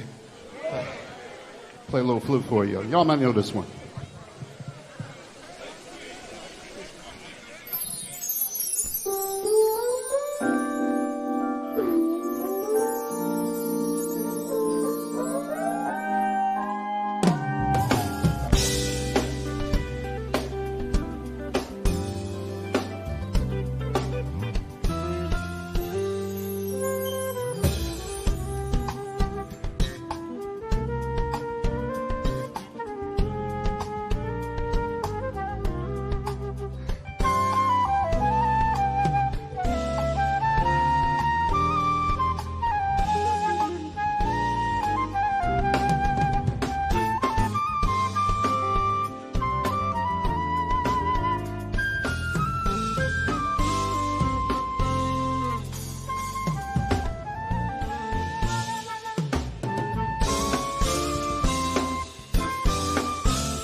Everybody in the back.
want to take a minute to recognize a couple of people in the house.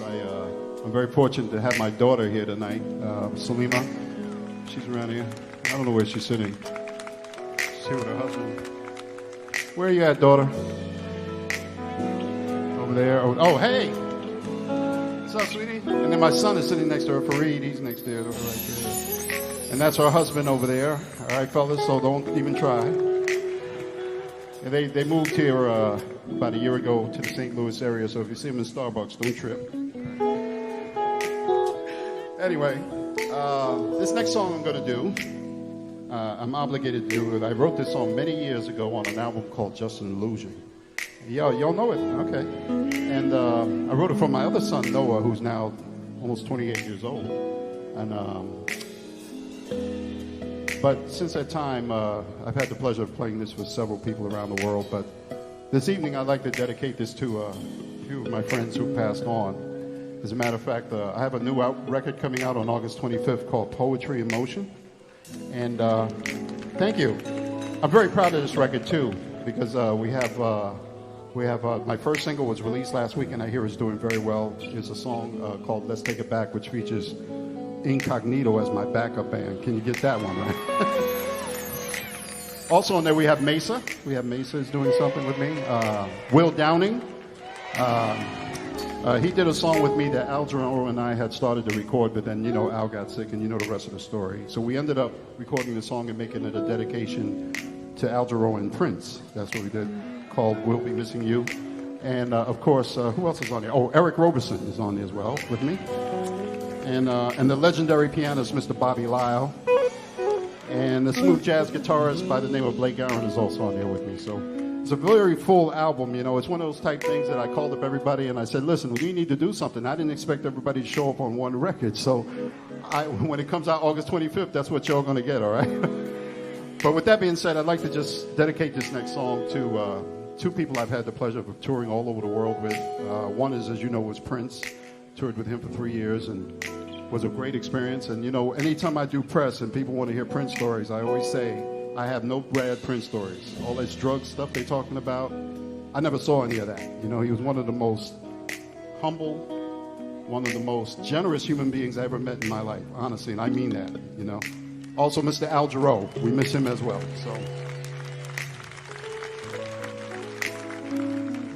So this song is called Noah's Ark.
come on, y'all. Give it up for Najee. Yeah. Shut it up. He shut it down. He shut St. Louis down. Bam. Knocked y'all out real good, didn't they? Najee, the man. Give it up for the band. The band. Woo. Now, may I ask, are y'all having fun yet? Finally, thank you. Don't let me get happy out here. We have a perfect day. We have an inaugural festival. We have great entertainment. We have the world's greatest jazz fans, all right? What else could y'all ask for? Yeah. Are you happy now? All right. Coming to the stage. I want you to show your love. And I told y'all early on, there's no charge for applause, okay? It's the only thing still free in our country, for real. Please, but the band members, oh man, he's bad. Give him a hand, y'all. Now, I really want y'all to give some thunder love to my brother. Now, you see, I'm dangerous on the mic, don't you know? To Mr. Somerset Jazz. He had a dream. Yes, he did. She said, Sharon K., would you stop? I can't help it. He had a dream. He said, Sharon, I think about St. Louis. I'm like, huh? Last year, he said, I'm thinking about St. Louis. Okay, and I was... Hi, I'm Salome.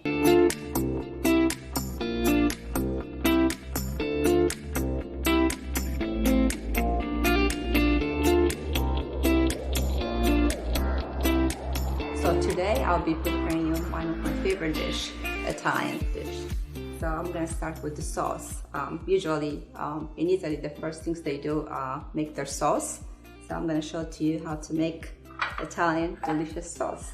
So I have my onion, chops, and garlic. I'm gonna come here, grab my pan, and put the onions first, and then garlic. Then I'll grab my olive oil. Add a little bit of olive oil. The Italians, they love olive oil. I love olive oil. It's good for you. Just a little bit. Put back the olive oil. Yeah, when I used to live in Italy, this is what I used to make always. So, yeah. Like that. This. Mix. In the meantime, I'm gonna. So one thing about the Italian is they don't just make the pasta. They have to have first course, and second course is always appetizer. So I'm gonna show you how to make bruschetta, and here in America they call it bruschetta, but actually it's bruschetta. So I'm gonna put my bread in the toaster for 3 seconds. I'm gonna wait for that. The meantime, for second course, I'm gonna start with chicken. I'm gonna season my chicken, always with olive oil. I used to do this when I was in Italy.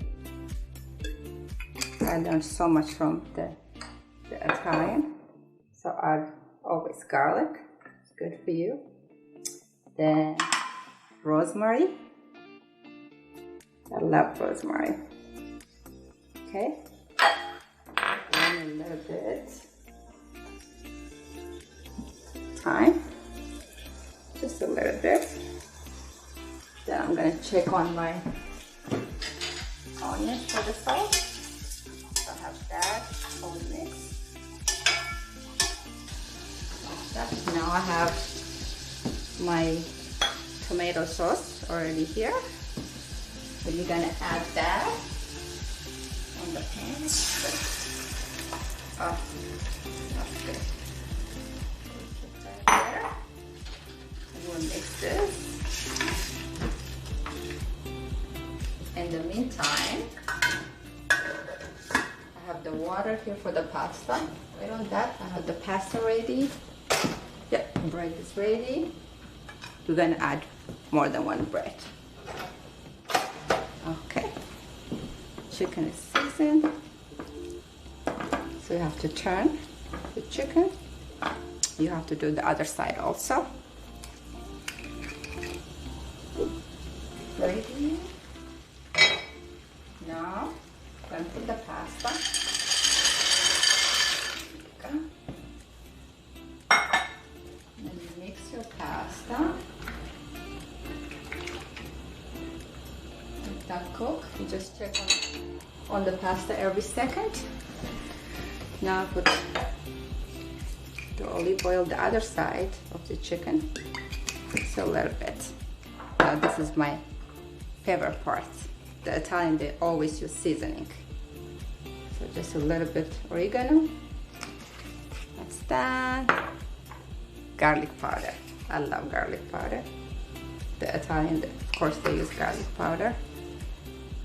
I used to do that when I was in Italy, especially when I was visiting Amalfitane Coast, Positano.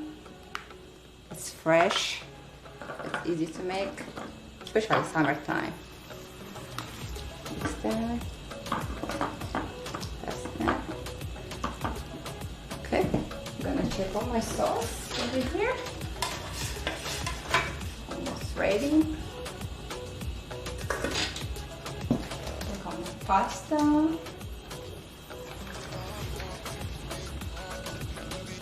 I noticed that here in the US, the people, they put oil in the pasta so it doesn't stick, but the Italian, they don't. So I do it Italian way because that's where I learned. That's how I learned to make the pasta. In the meantime, we will have a cheese, Parmigiano cheese over here. My favorite cheese, I love cheese. Of course, the Italian, they are well known for cheese. My bread is ready. There you go. We add one more for the bruschetta. So I have my cheese. I'm gonna make this for the bruschetta. They use the mozzarella cheese to make bruschetta, but I like Parmigiano cheese because I like the dryness. Tastes very good. Then now I make a different way. So gotta have tomato to make bruschetta.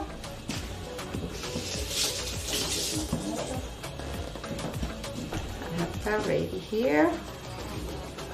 Then I have to slide my tomato around. This is actually used to be my snack when I was in Italy, Milan. So I went to school and I studied in Italy for fashion and merchandise. And this was very simple and easy to make. So I used to literally make this almost every day because I was a student. You know, I don't have a lot of time to make other stuff. And so I've got my bread ready. So what you do is grab your tomato, put it over here. It's very simple and delicious. Sit down like this. We have that.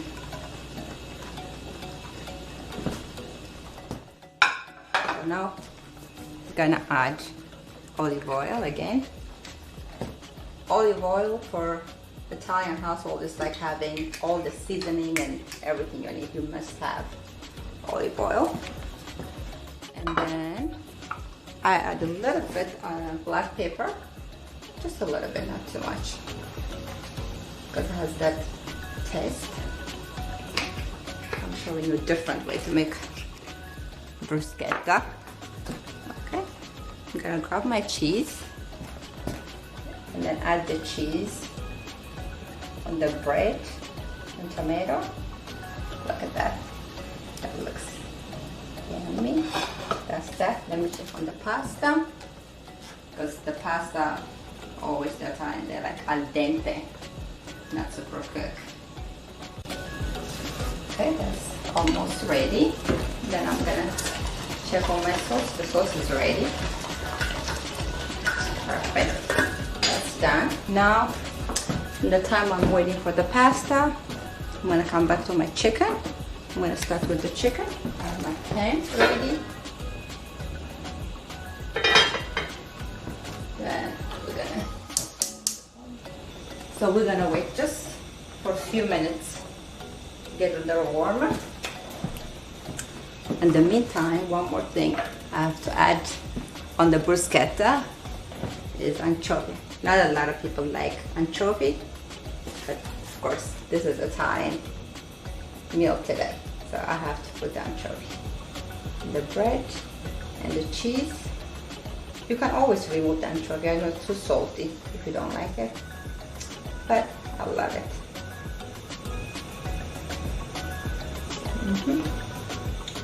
Very good. That's done. Now, what I have here is I have honey. So you wouldn't think you can add honey. Just a little bit. Put a little bit on the top of the cheese. Like some people, if they are on diet, they might not want to eat the bread. So what they do is they put the honey in the cheese. You see? You just eat it. But of course, I love the bread, so I'll eat with the bread. We're gonna check the pan for the chicken. Yep, that's warm. Now, look how seasoned it is. Gonna come over here. Put the chicken. Yeah, gotta get that. Yeah. Then you always mix it with the leftover the oil. Yeah.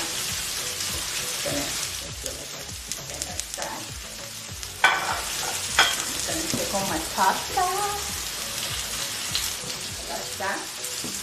In the meantime, now I have the chicken, the pasta, the bruschetta almost ready. So in the meantime, I'm gonna work on my salad. And Italian house, you always find wine all the time. First, I'm gonna cook on my chicken. Oh yeah. There we go. This is looking good. That sounds good.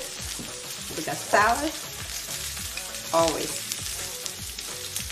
olive oil. Like I said, the Italian. I use olive oil all the time. Now, gotta add black pepper on the salad. Mix my salad. So I put olive oil with pepper. Alright, I have my salad. I already have olive oil, black pepper, and then my favorite part, berberry. A little spice, you just add a little bit, don't need too much. They love spicy to the Italian, I'm telling you. And garlic powder, just a little bit garlic powder. There you go. And vinegar, of course. Just a vinegar, there you go. Now you have to know one thing, not one thing, a lot of things about Italian.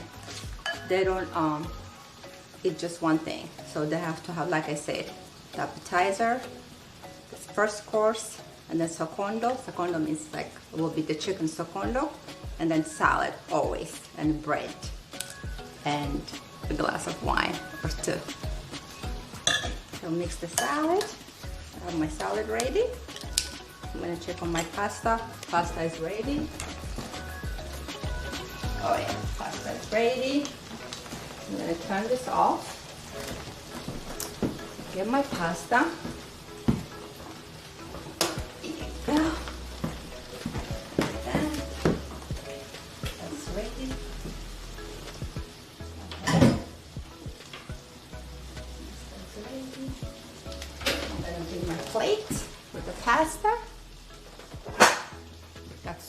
almost ready. I'm gonna add the pasta here. All the pasta. Now, the sauce is ready. So what you do is very easy, simple. Just add your sauce on the pasta, and then you mix it together. And always with the pasta, you have to have Parmesan cheese. That's good. Look at that. Can I add a little bit more? So you that's that. And lastly, I'm gonna check on my chicken. Go nice and brown. Chicken is ready. Okay, off.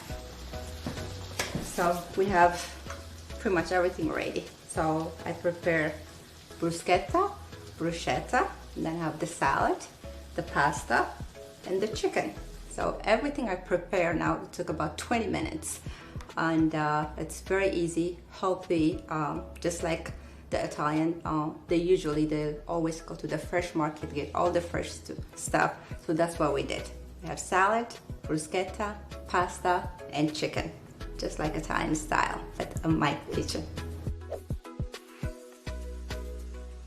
This has been Home Cooking with me, Salome. Ciao!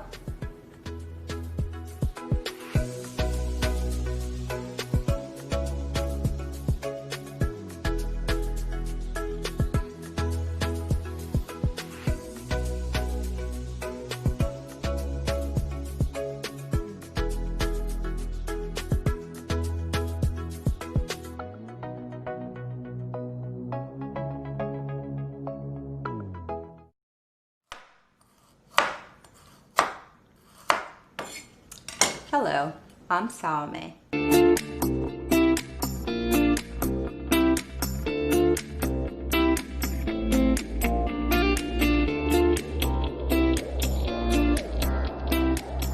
Today, I'll be preparing you Ethiopian food, an American style. So I have lentil, cabbage, collard green, we call it in Ethiopia, gomme.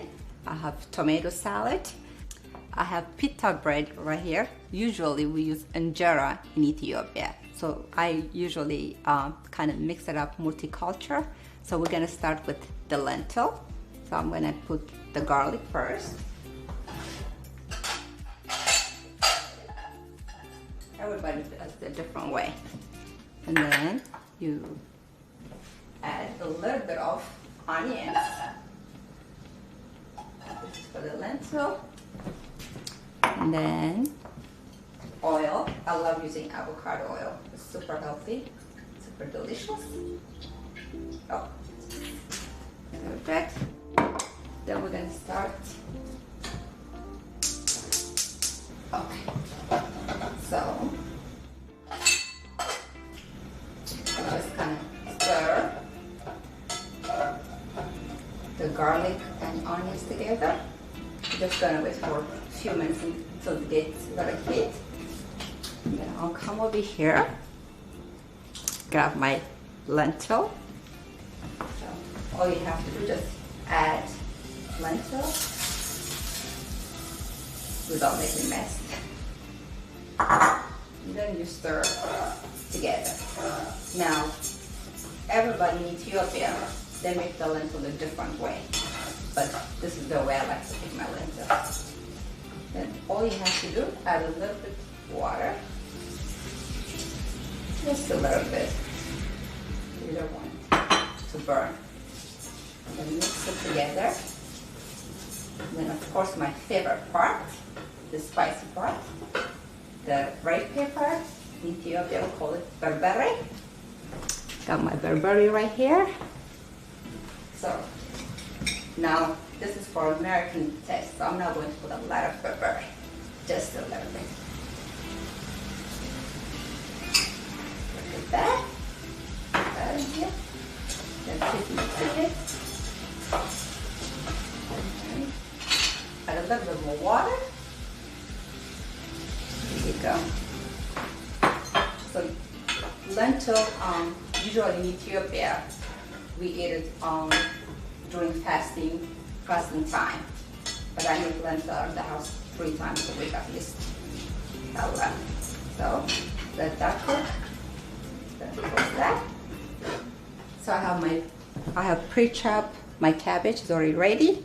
So I'm gonna start with it. Put your cabbage first in the pan. I do it a completely different way. Because in Ethiopia, first of all, they have the garlic, onion first, and then the cabbage. But I do it the other way around. That's how I like it. And then I'll come over here with just the onions. Of course, I'm making always a mess. There you go. That's that. And always olive oil, avocado. There you go. That's enough. Put that there. Then, of course, a little bit burberry.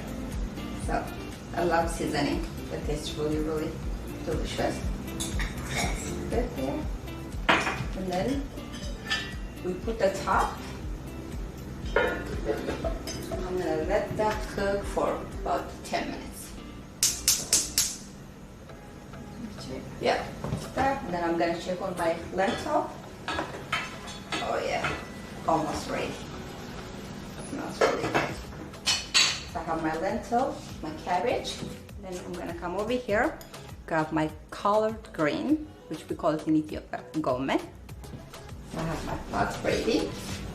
I'm gonna put the gome, the collard green first. Right there. Then a little bit of onion, always. This is Ethiopian way, I'm sure you guys here make it a different way. That's that. I'm gonna grab my avocado oil. Add avocado oil. Put that back here. Then you have to add water. Here. Now, I have to put seasoning. So I got my ginger powder. Just a little bit for the taste. Just a little bit. It's really good. Then I have my organic black pepper. Sorry, it's basil.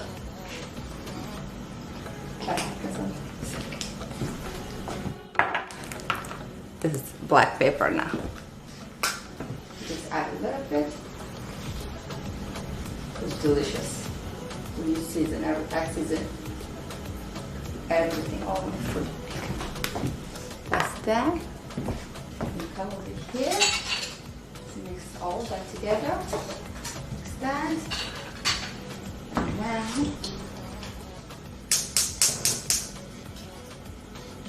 okay. That's that. And then you put the top. That took about 15 minutes. So I'm gonna check on the lentil. Okay. That's that. Let the lentil cook a little bit more, and then I'm gonna start with my lamb. All right. I'm gonna season my lamb. So we eat lamb in Ethiopia. We call it bag saga. It's really good. But a fasting season, of course, no meat. And Wednesday and Friday, we don't eat meat. Just fasting. Do the lentil, the cabbage, the collard green, gome, all that good stuff. And if you're not meat eater, so you have all those green stuff. A little bit more. Yeah. And then I always remove the fat, but I don't like that part.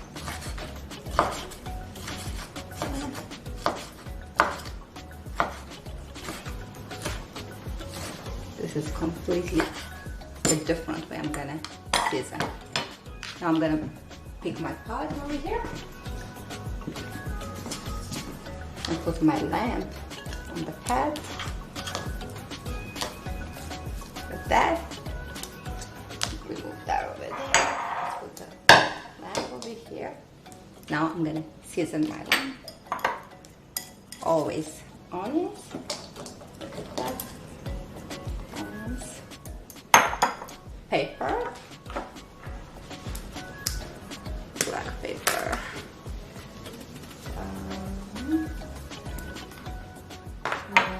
A little bit oregano. It's really good. And then a little bit of the ginger powder. And then I'm gonna go over here, get my barberry. Of course, it's all about our spicy food seasoning. So I don't want to put too much because my American friend, they have to taste this delicious lamb.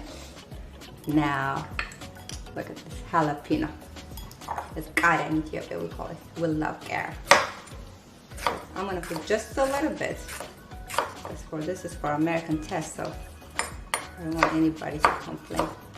But I'm gonna put this towards the end.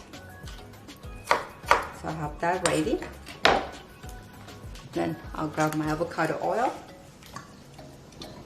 mix it with the lamb, onions, and the barberry. Add a little bit more, doesn't hurt. Now, see this? It's all seasoned, looking good. What I'll do is use my hands to mix it. Look at that. This is how I do it. Everybody in Ethiopia, they do it a different way. I just feel like it's all mixed and seasoned together. Now, with my hand, I'm gonna come over here. The lentil's already ready. So I'll move the lentil. I have my lamb right here. Okay, let's say my lamb over here. I'm gonna reduce a little bit the temperature. Yeah. I'm gonna let this cook for 15 minutes or so. Then I'm gonna come over here. I'm gonna clean up this mess over here. Put that there. Then I have my tomato salad. But first, sip of wine. All right, I'm gonna make a tomato salad now. I have my tomato already washed, ready. All this stuff we use in fasting season, but you can also make it all the time. Super healthy, delicious, good for you. That. Now, the jalapeno pepper or the kara I said earlier, I was going to use it for lamb. I will use it for lamb, also for the tomato salad. So, the tomato over here. Okay.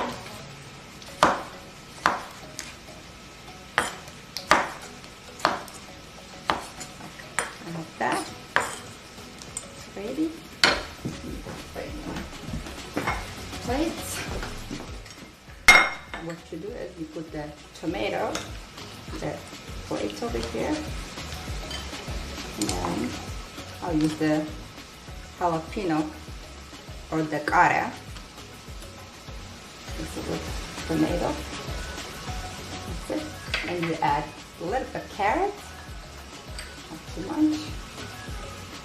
And then of course seasoning, the most important thing. We'll start with black powder. There you go. I say black powder, it's black pepper. Then my favorite, a little bit barberry. Just a little bit, not too much. And that oregano. Just a little bit. This one, the taste. And then the ginger powder. It's super delicious. It's really good. Ginger is good for you. Now, I'm gonna grab my spoon. Just you mix it all together. Look at that. I'm gonna add one more thing. This is the trick on tomato salad. You have that avocado. I love avocado. In Ethiopia, avocado, we don't just eat it, we put it in our hair and our face. So it's good for beauty also, not just for cooking. But I'm gonna check on my lamb. Oh yeah. Almost ready.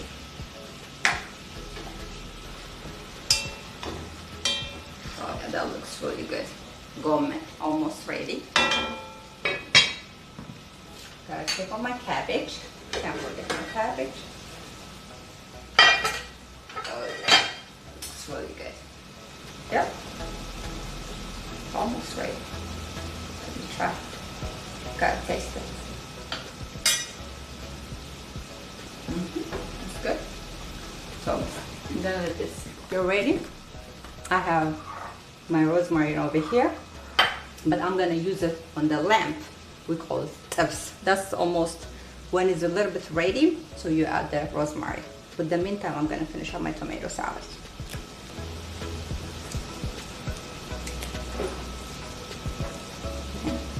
So to clean up all this mess over here. There you go. Then cut my avocado. Slice my avocado. How about this? The easy way, without hurting myself.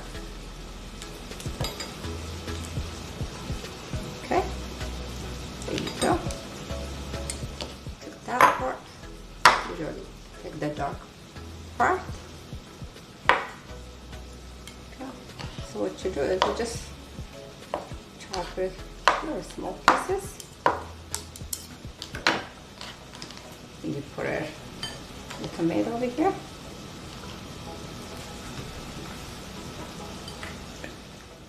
And mix it all together. So, tomato salad is already ready. So we're good now. So I'm gonna check on my lamb, my gourmet, collard green, and then my cabbage. It's almost ready. My lamb is cooking. Yep. Almost ready. Now I'm gonna add the rosemary. From here, grab a few. The tabs. Tabs means it's a lamb stew. What you do is just go like that. You can add as much as you want. Hey, might as well throw on. It's really good. I like rosemary. I promise it's really delicious. Good. Look at that. How's the gourmet? Okay. Pretty much everything almost ready. So now I have my pita bread.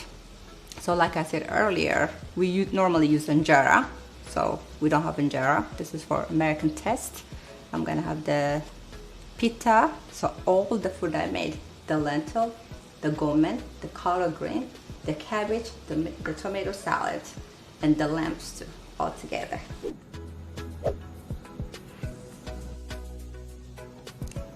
Ethiopian food, American style. This has been Home Cooking with me, Salome. Thanks for watching.